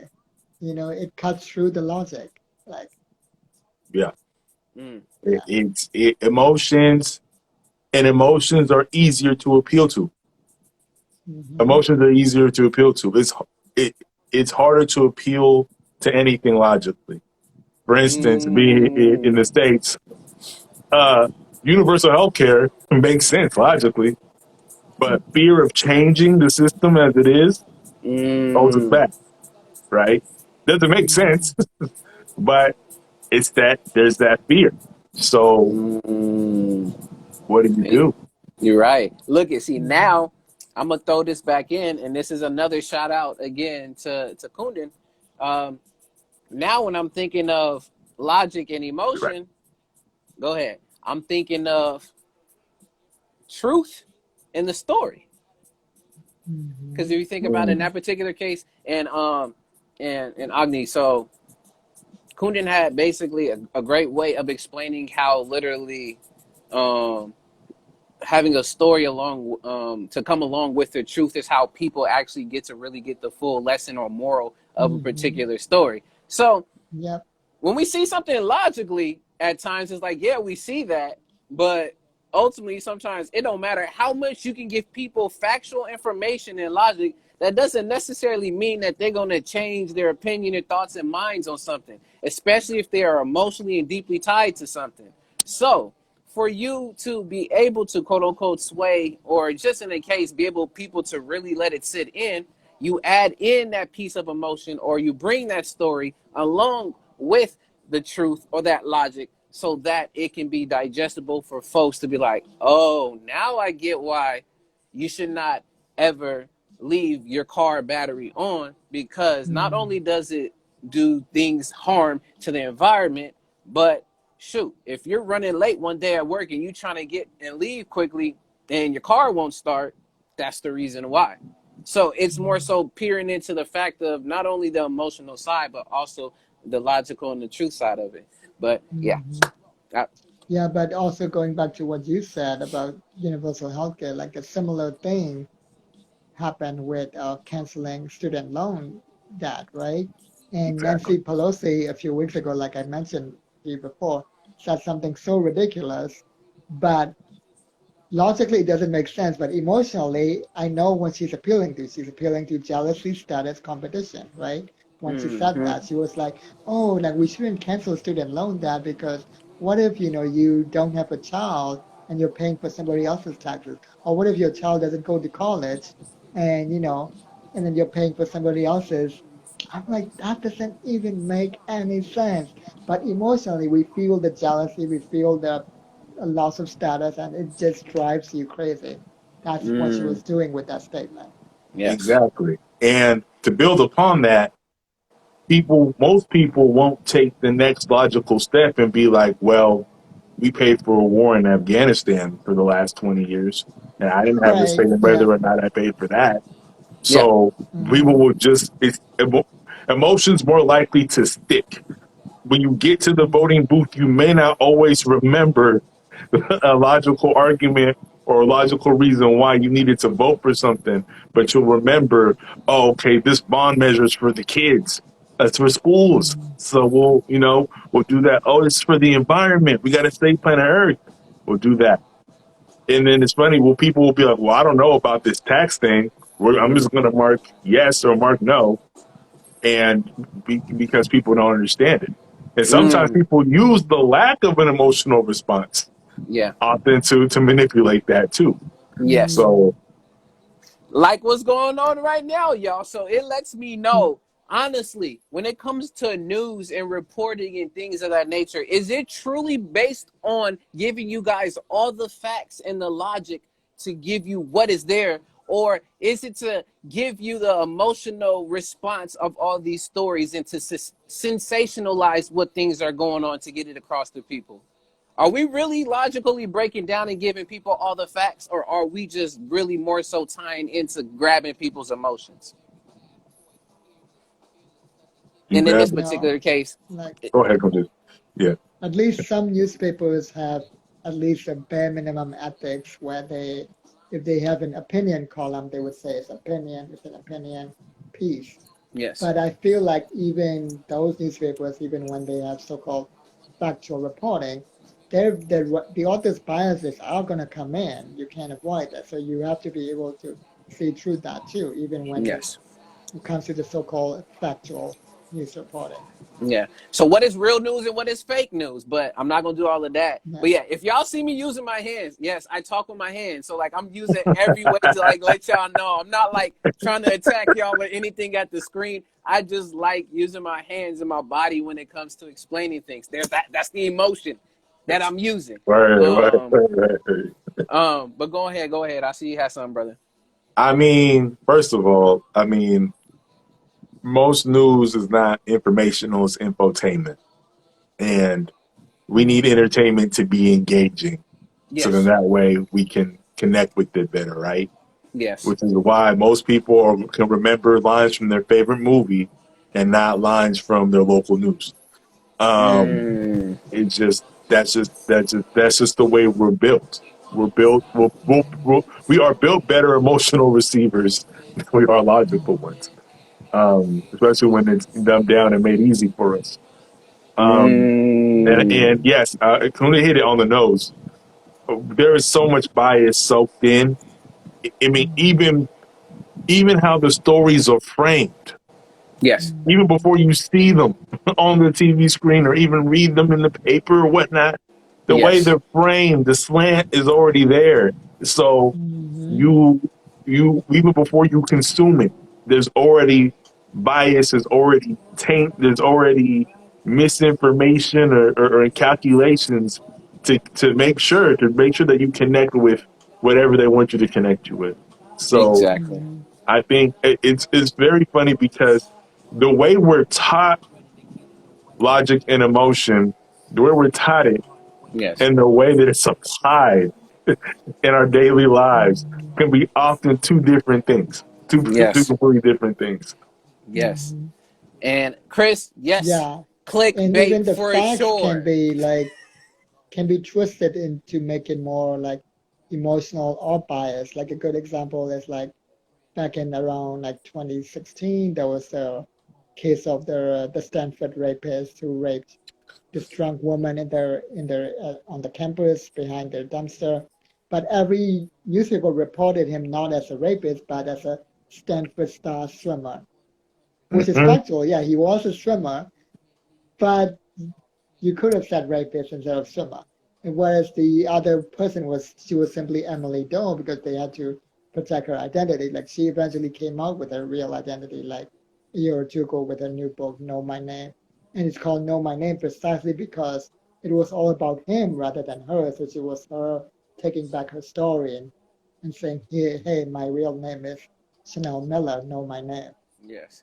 And that's why, y'all, I stress it and I say so much in the beginning with these news and current events is to be able to read between the lines and read specific phrasing of words because they are used. Again, like we're saying, to get a point across, but it's really tugging at the emotions. When they use words like savages or had they Mm-hmm. had mental illness or things of that nature, it's letting you see little small keys of how you can shift and sway something. Just like I know there was studies done when it came to differences of people describing a car crash and it Mm-hmm. depending on the type of word and language they used. Whether when you hear somebody said, "Oh yeah, the person tapped into the back of the car," versus you heard somebody say they smashed into the back of the car. Between those two Mm-hmm. different ones, you would infer that when you hear somebody saying they smashed in the back of the car, that means they had a total wreck in the back, versus somebody Mm-hmm. tapped into the back of the car where it was just a little small little fender bender or like bumper cars. Mm-hmm. So the words, again, not only just spells, but it's very important because it tugs again, not only at the logic, but the emotions, because it's something, again, how it makes you feel. Um, but I Mm-hmm. want to get Or on even how literally, like police brutality or police killings are always reported, right? yeah, Where it's always centered on the cop's feelings rather than yes. usually the black man or woman that he killed. Mm, very true. Yeah. Again, so much is there. But you haven't even said much yet on emotions. Let's see, positives on emotions, so then we can wrap this all in together. Let's yeah, positive some emotions. It emotions can be simple and easy to identify with, and Mm-hmm. that's it can be a negative, but it can actually be a positive because then when you're trying to connect with people for the right reasons, right? Yes. Then you can inspire them, right? You can maybe portray a fear you have about something. Um, that could be valid, right? Mm, It could be you could use it, and it's an easier response. It's easier way to connect people than trying to make people think like you. It's easier to make somebody feel like you do or feel as you do than it is to yes. make somebody think like you do.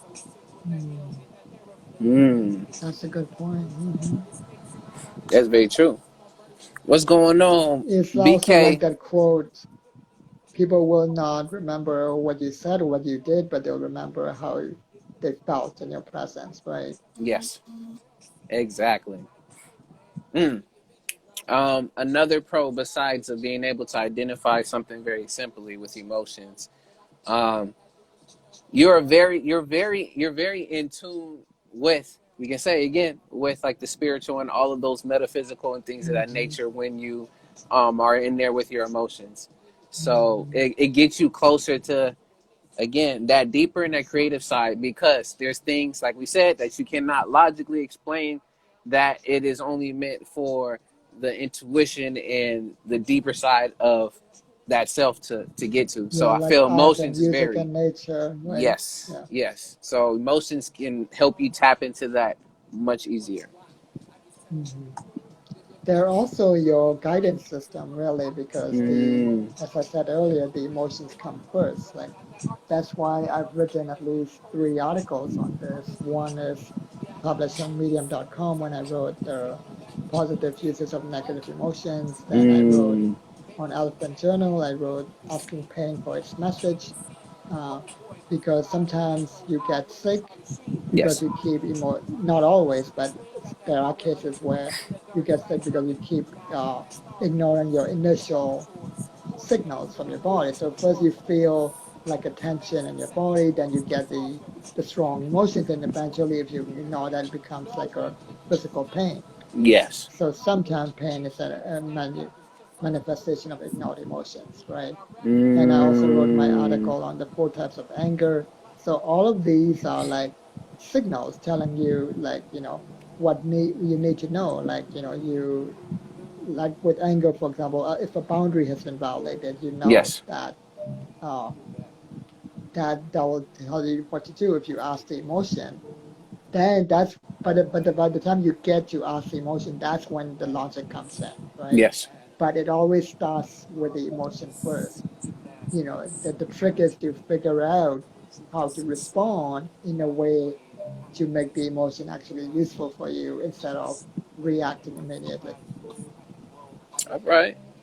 Now I'm gonna flip it. If you still got more, please Mm-hmm. definitely add to them. Now, putting them together makes me start to wonder how. What's the process of basically making a decision using both logic and emotions? What is that process? What usually ends up becoming that spark?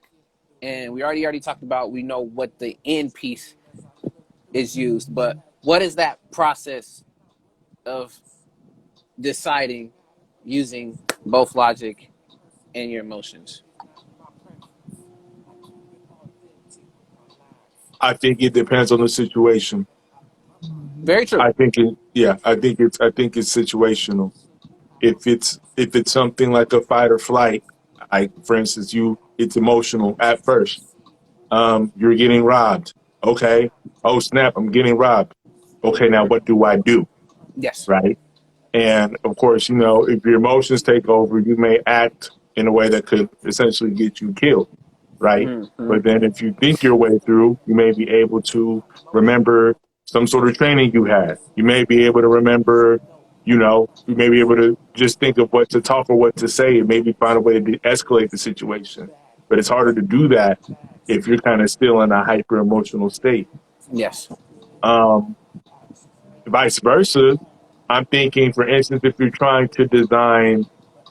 designing, I hate to say it, if you're trying to design some sort of message or propaganda or message for good or bad, that doesn't even need to be propaganda, you would probably think about how to make people feel, right? Like, oh, okay, we're going to address this issue like forgiving student loan debt this way. I'm sure, I'm sure Nancy Pelosi does this all the time. It's okay. I'm sure politicians do this all the time. How can I frame this in a way mentally or logically to make people act how I want them to or feel how I want them to emotional? See, I think ultimately it comes down to the situation. Yes. And to add on to that, another situation on the flip side of that would be, in a logical situation, would be if you're at school and you're answering a math problem, you got to start off as asking you what's 2 plus 2, like, or any type of equation there. You're definitely going to start off saying it's 4. But if you're still unsure of not knowing what's going on there, your emotions going to start kicking in and be like, is it really 4?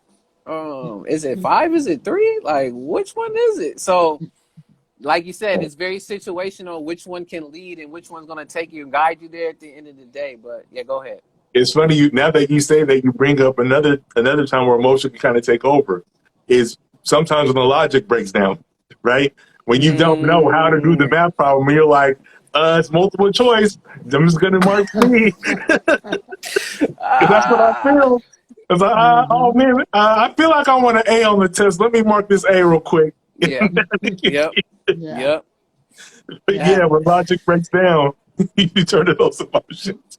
That is very true. Oh my Yeah. goodness. All this actually reminds me, like I witnessed uh, emotional manipulation in real time a few years ago when I got on the bus and this man and woman were yelling at each other, and it felt like they must have been fighting for quite some time. That was the vibe I was getting. And by the time I got on the bus, the man got really close into her face, right? Like really Mm. close, like invading her space, right? Her bubble, right? Yeah. And then he kept saying, "Hit me, hit me, hit me." And then he even told her her plan. He even told her his plan, which was, "Oh, hit me and I'll press charges against you," right? Like assault charges or whatever. So he even told her her plan. But despite that, because he was getting, her to get a rise out of her, right? Yeah. She did eventually just socked him in the face, like she just punched him. And he was literally asking for it in this case, right? So I Yes. had no sympathy for the man, but I could see, oh my God, this is so like ridiculous. Like, Yes. With that, last question, we move on because we've been on this one. Woo! Oh, it's a doozy. Um, how can we, and if it's situational, it's situational, but how can we promote and enhance using both our emotions and logic to help with decision making? How can we promote it and how can we enhance it?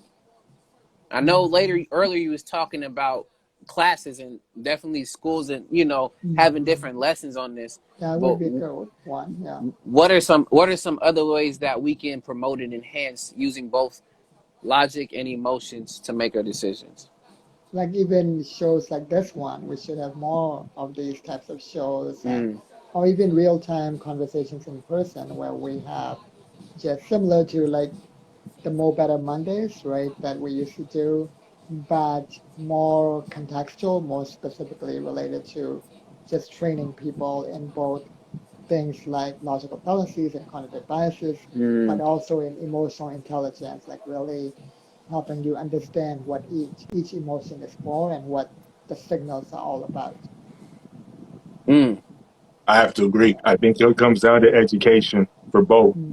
Hmm. Yeah. Education in terms of expanding the amount of logical tools you have, and education to expand the amount of emotional tools that we have, and understanding, emotional and cognitive biases, and understanding, that there's merit to both. They don't Yes. necessarily need to work in opposition, and that they often work in tandem.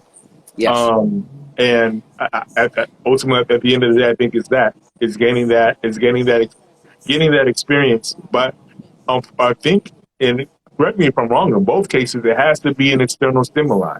You Yes. know, I don't think very many people just, come in to understand both, or understand the complexities of both. Right. I think somebody has to teach us, or somebody has to provide us a resource for us to really learn these things.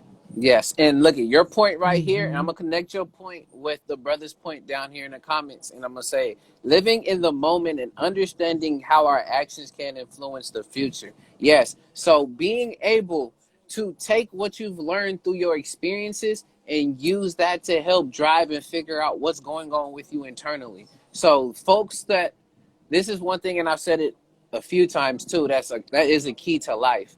If you want to be able to accomplish or be able to address anything that happens to you externally, go within first.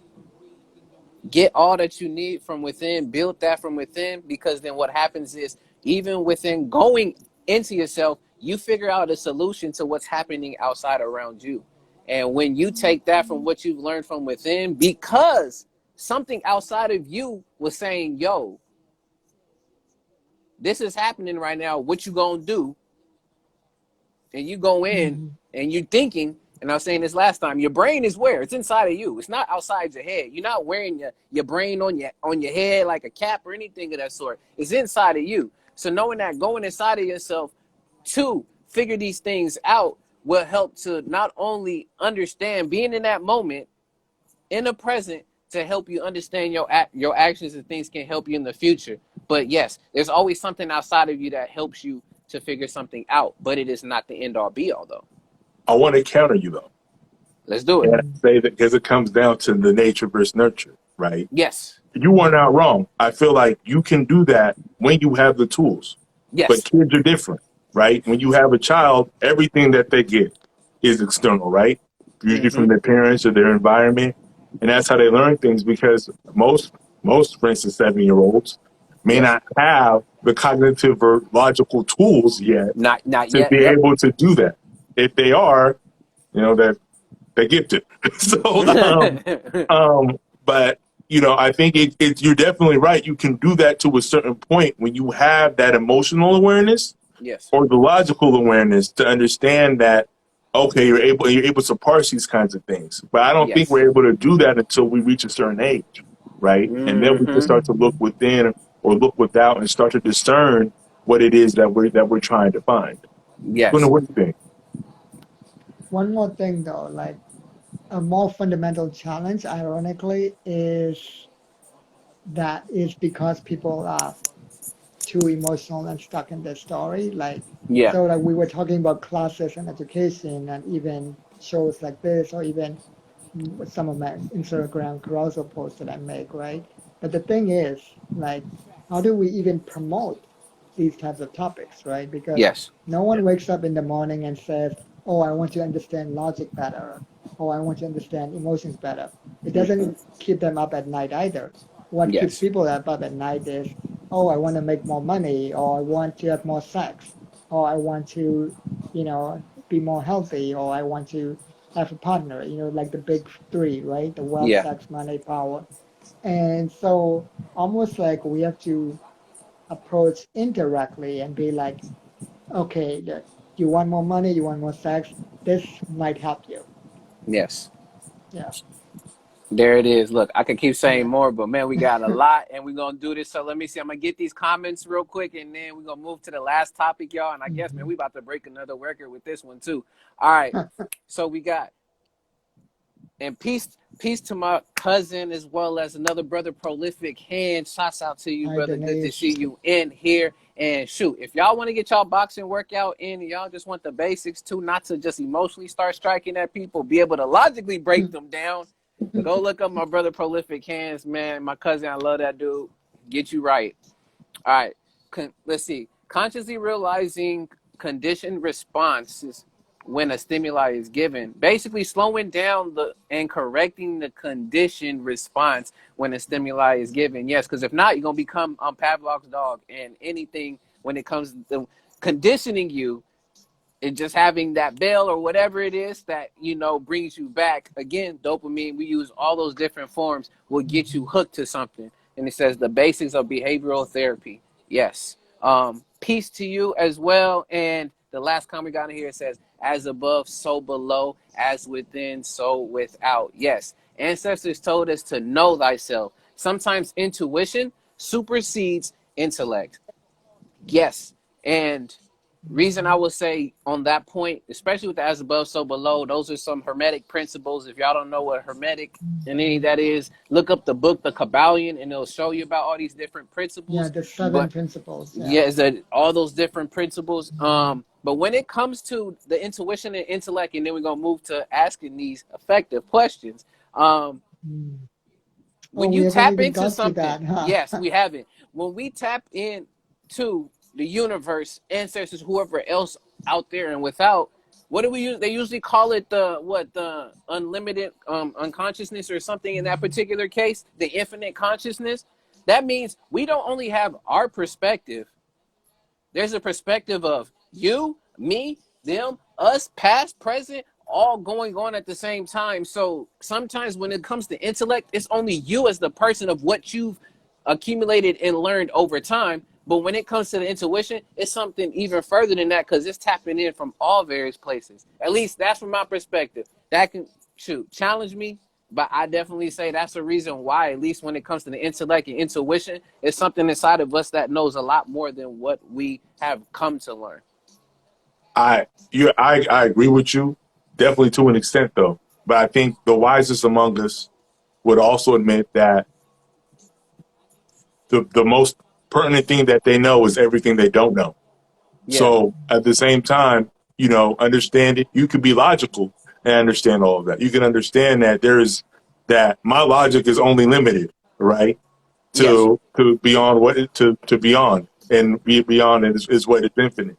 So I think, why people who are logical, are some of even our great philosophers would even Yes. agree that well, this is limited. Ultimately, what we know is limited, and there's a limit to our knowledge. And acknowledging the Mm-hmm. infinite the Yes, infinite emotion, the infinite space that exists in our universe. very true. And we're switching to that, y'all, because you can see why this is taking a long time. Because not only with the back and forth and the great convo we've had with it, I want to end with the last topic that we have today, which we're going to be talking about how to ask effective questions. And I feel that we've went back and forth and we've asked very effective questions to why the convo has deepened so far that it comes. But before I have y'all jump into it, when we're talking about at least asking effective questions, again, it's very situational and it depends on what you want to address. And that's how you cater around what type of questions you're gonna ask somebody. So I'm gonna give some examples. These are stuff that I've already put up, and then we can get more into it. If y'all have questions or y'all have a comment on it, please let me know. But I'm gonna start off, and this is from mindtools.com. So yes, this is not just off of Minds. I use a multitude of stuff because I don't know everything. Even though I got my song I Know on too, that means I don't know everything. I know I don't know everything. That's why I got everybody here. Bro, I swear these songs I have, bro, they come on at the right moments. It's so funny. All right. So That's what's up. different types of questions we have for those. We'll just run them back down again. We got open, closed questions. So depending on what you're trying to get out of somebody, if you want something more open-ended and you want somebody to go on and really elaborate on something, you'll ask a lot more open-ended questions. Versus if you just want a yes or no question from somebody, you get a closed-ended question. There's another such thing as funnel questions. So those are more so like as in follow-up. So you'll start off by trying to at least get an idea of what's going on in a situation. So maybe you might ask, okay, so the who, what, when, where, how, whys. Those will be more so a lot of funnel questions if you put them together. So it'll be like, okay, what time did it start? All right, then about 10. All right, where did it end up starting? Well, it was over here at the bar. Okay, why did it end up starting? So then literally funneling those questions so you can get a whole view of what is going on when it comes to the situation. What some police folks are supposed to do, but I'm not going to add any more there, but yes, there's a way to make this effective questioning. Another way, probing questions. So when someone does say something, to really help even go a bit further in asking what that may particularly be. So Like the when somebody repeated says why questions, right? yes, Like I so said earlier. when you're asking somebody a question, okay, why did you end up choosing this type of diet for you? Well, I chose it because it was something that was more so better for me when it came to how I work out. Okay, so wait, so how do you work out? And then just continuing off of there because you're probing and trying to find more and more reasons to the first question that you asked. Um, Another one, you have leading questions. And depending, it could be with an assumption. So people use a lot of leading questions to try to get, of course, if they have an agenda or an intention behind it, they'll try to lead you with a particular question because they want to elicit a certain answer. So they might lead with, okay, so how did you become the terrible person that you did? So even within that question, if you answer it by giving them an explanation, you've already got their assumption across that you're a terrible person because you're explaining already from their question. If you don't catch keywords and things of that nature, you'll get stuck with that, and that's why you'll get clipped. All these other different stuff can happen Also to known you. as a loaded question, A which is loaded Mhm. question. a Exactly. logical fallacy actually, Exactly. which we mentioned earlier. Yeah. And I mean, there's more on those, but it's one idea of a leading question. Another one is a rhetorical question, which not to be answered. It's literally just being thrown out there, like saying, like, yeah, man, shoot, do you think apples are green? And then you're like, I mean, yeah. It's like, no, that was a rhetorical question. You didn't have to answer that. Like, we know there's different colors of them. I'm just saying it. So I feel there's a lot more sarcasm behind when it comes to rhetorical questions. But they can also be loaded questions too. So yeah, a lot of these Very true. questions can be used in different ways. Very true. Um, and I will say now, when it comes to this part, and then we'll do some more. So when using a lot of these question techniques, you have to figure out specifically, again, what are you doing it for? If you're doing it for a learning purpose to give out to people, you want to use a lot more open-ended, closed-ended, and use a lot of probing type of questions, because you're trying to listen and get something out of what you're doing when it comes to the learning. If you're trying to build a relationship with people, you're not always necessarily trying to use, of course, like ones back there, rhetorical and other different questions. You're more so trying to learn more of what the other person knows when it comes to their opinions, perspectives, and things of that nature. And you just want to add on to when it comes to the building. But if you get to that point with the relationship and you're able to do the, of course, I'm a combat you and do this on that part in, a way to help build, that's a whole different thing. There's other situations when you're trying to manage people and coach people, as well as when you're trying to avoid misunderstandings. Maybe when you're trying to diffuse a heated situation, there's certain questions you want to use. You don't want to start accusing people when it comes to using to diffuse situations, as well as when persuading people. Like, there's certain ways in questioning that goes about effectively on how to do it. But it does come down to the words and the purposes and the situation when you want to ask effective questions. But those are some that I had on that one there. If you two guys, y'all have any other ones, please, share. If not, what do you feel about what at least I've shared? And everybody in the comments too. Mm-hmm. I want to share first, like, why it's important to even ask effective questions, right? Like, one of my favorite quotes is, I think it's attributed to Einstein, when he basically said that, if I have an hour to solve a problem, I would spend the first 55 minutes formulating the right question to even ask, and then only in the last 5 minutes answer that question.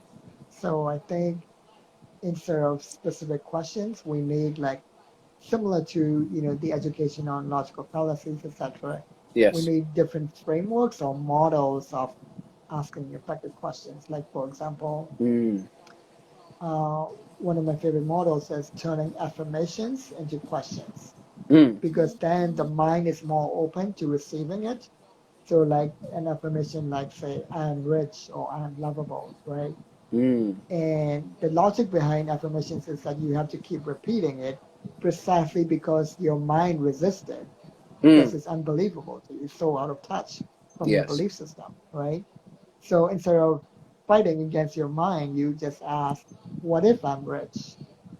Or what if I'm lovable? That way your mind is more open to receiving. Or sometimes you Yes. can even ask, why am I so lovable? Or why can I be so rich, right?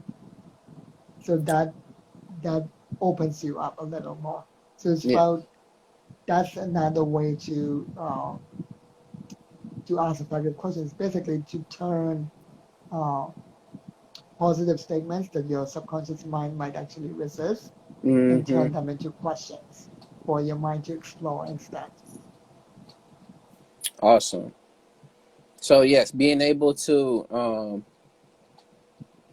use what you have when it comes to how you Mm-hmm. feel about a certain situation and flip it to where it can help you create some type of framework. Mm-hmm. And I know you're Yeah. talking about having that free to be able to ask questions. Well, that's one framework, but there are other frameworks Multiples. of Yes. multiple frameworks of asking effective questions. Yeah. Like even Simon Sinek's famous TED Talk, Start with Why, right? The Yes. circle of why at the center, and then there's the how and the what. That's another framework. So there are different frameworks you can create to ask effective questions. Yeah. I will say this, since I'm doing all the who, what, when, where, how, whys and stuff, Mm-hmm. yeah, I'm gonna just go with that. Why is it important to even ask questions? I'm not gonna even just say effectively. I know it's kind of funny to say that, but why is it even important to ask questions? Why do we need to do that? I think that's how we explore, and that's how we get curious. Right? It's almost like the brain's natural way of learning is to ask questions, Mm. right? Like even children, like, their number one question is why, right? They'll just keep asking you why until you get frustrated. And please do not tell a kid because I said so. You are limited. You are limiting their growth, their creativity, and their imagination when you say because I said so. I get it. Your emotions might precede the logic of doing that, because what happens is when you are able to also take that moment to break down and give reasoning to a child when they're asking that question, you don't know how much that opens up the child to be open to learn and explore more. And even being truthful and just being authentic, like, that's a great question. I'm not too sure what that answer is, but if I find something out, I'll tell you. This is how I've done it, but there's so much more you can still learn on it. But it'll be like, yes, there's certain times they're gonna keep asking every single day. You might be driving in a car and they'll ask you a why question. It's like you do not have the attention and time. So it's just like learning those key moments. I would just say that that's just a random thing. But go ahead. I know you got something, brother. I mean, but if you use that because I said so moment to explain why, because why I said so is the way that it is, or the way that it has to be for this particular situation, I feel Yes. like you can still build from that. I think it's just being aware of everything you just said. That you have to be cognizant of the receiver of that information. And I think in terms of why do you ask questions, Yeah. uh, I agree with what you both said. I think it's more even basal than that, though. I think it's something that's more instinctual. Our Mm. brains are constantly trying to gather information, right? They're constantly Yes. gathering information because it needs to know what to do to keep you alive, right? And sometimes you have to ask a question in various situations so that way you can gather that information for further survival. Like, yes, of course, Yes. there are things mentally and emotionally and curiosity, and all those things are important. But I think we ask those questions so to gather that information, so we don't have to eat the poison berries in the forest, right? Yes. We can ask somebody, hey, can these kill us? Versus eating them and finding out for yourself. So being able to honestly vicariously learn through somebody else so you don't have to go through the same thing. So being able to already have a key to the door without trying to literally go looking for the key again, even though you already have the plan. Yes, Yes. and but it could cut both ways because if that information is wrong, right? And they're like, oh yeah, it's not poisonous, and it is, then you're in a situation. So it can cut both ways, but I think our brains are designed to be like, okay, this is what we know right now, and we're gonna work Yes. on this intel until we find out something different. Yes. So my following question then on top of that, because I know we're talking about effective questions. I'm gonna throw in another one out there then is um this is gonna be a closed-ended one, is will we ever be able to not label things?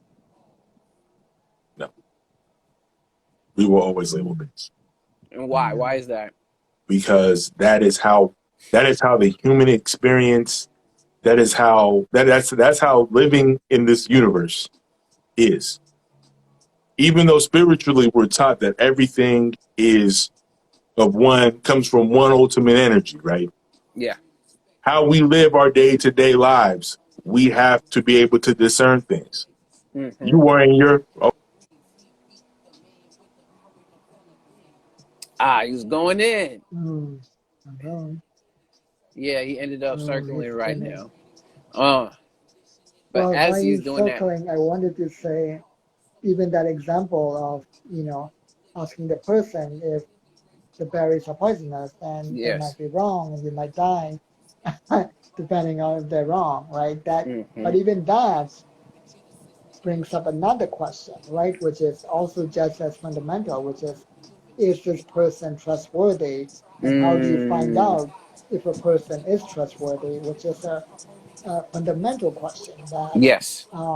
in fact, and one of the ways that people in the past have answered that question is actually with the thing that today gets a bad rap sometimes, which is gossip. Mm, Uh, there's a theory in the neuroscience of storytelling that actually stories started as gossip in order to determine if somebody is trustworthy or not. mm. Yeah. So basically tests to see, Hmm. and that's what Yeah. they were used for. All right, let me see. I got the Hmm. comment here, and then I do still want to funnel out a little bit more, and then we'll get to our wrap ups. But Hmm. let's see. We got comment in here from the brother Connor. Says, I don't have kids, but can't comprehend parents that don't let their kids have a voice. They're never going to want to be upfront with you if they constantly feel disrespected. Yes, that's one thing I say is when it comes to kids and their unconscious or their mind, they're able to read energy and read people very well. So when they feel uncomfortable with something, they may not necessarily have the words to be able to explain it to you, but since they know how that feeling is and they know, well, now this person is someone that I can't go and talk to or even be trusted, it's going to get to a point where later on, once they start getting older and older, that now whenever you like, oh, I'm open whenever you want to hear something, they're going to remember way back when, like every time when they tried and you didn't see that and you kept shutting them out, they're just like, no, it's not a person I can go and be upfront with. So kids will definitely let you know how they really feel and who you are to them just based off how you respond to them. And it's a whole game with the feelings and the emotions. Now with the last thing, and then we can do our wrap ups and finish from here. But and we talked about the why of asking questions.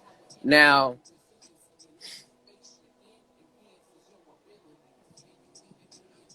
what what makes effective questioning what makes effective questioning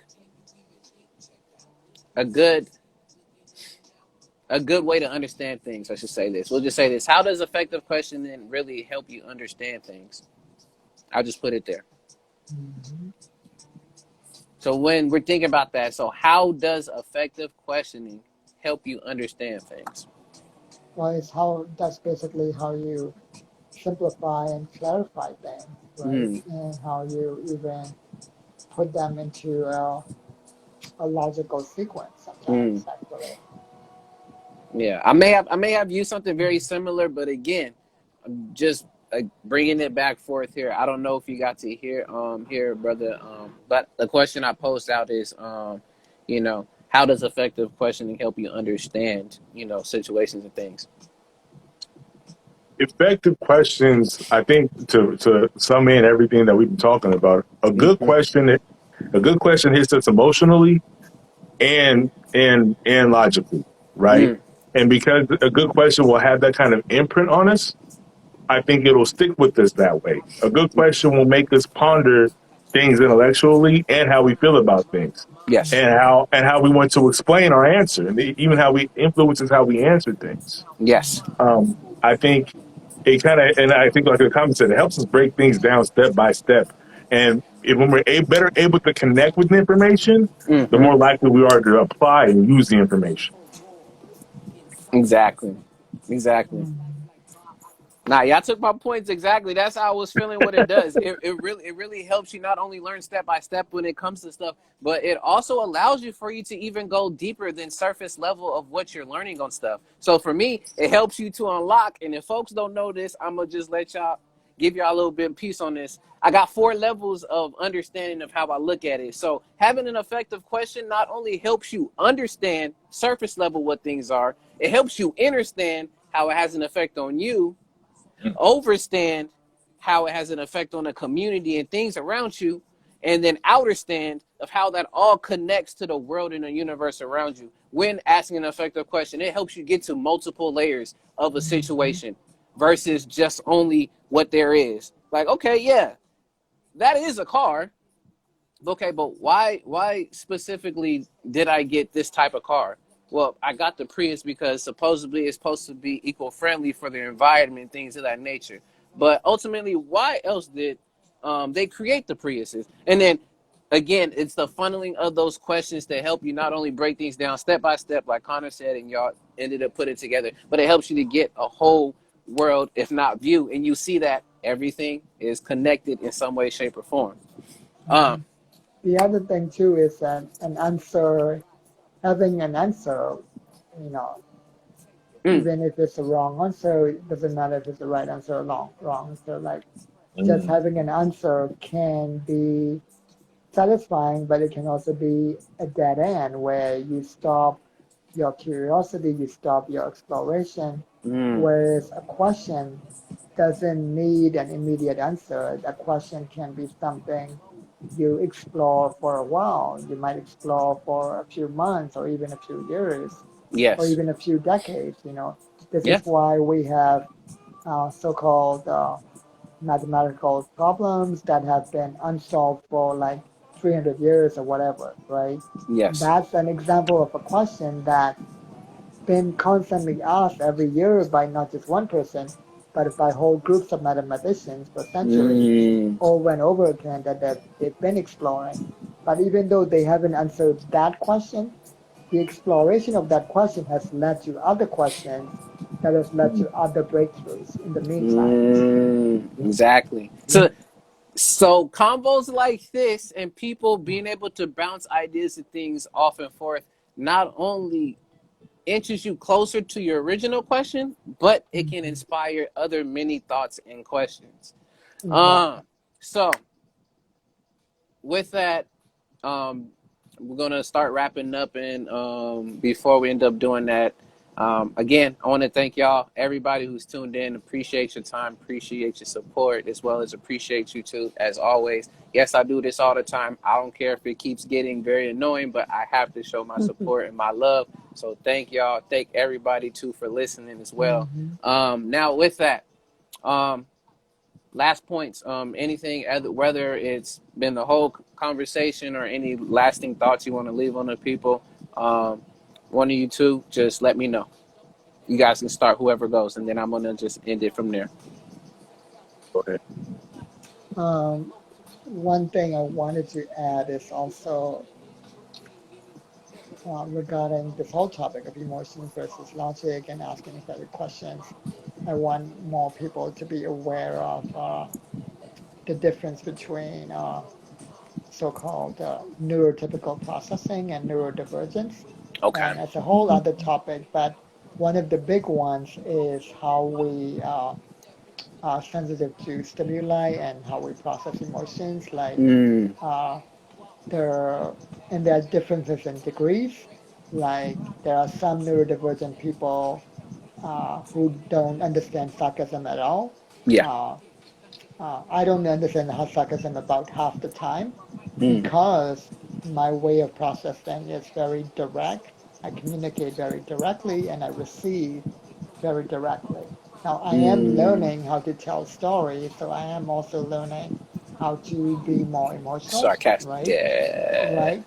So, but that can be like an example of how, like, to really embrace more, like, more neurodiversity in the way we treat each other, so that in the realm of logic versus emotions, where we got to understand that different people process emotions differently, and therefore they Mm, also process logic differently.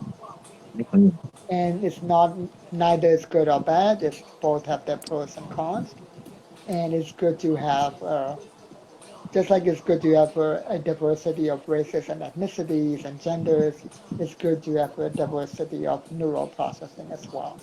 To be aware of that. yes. Yeah, Thank you. Thank you. Awareness of different processes of thought and thinking and all of that. Yes. exactly. Yeah.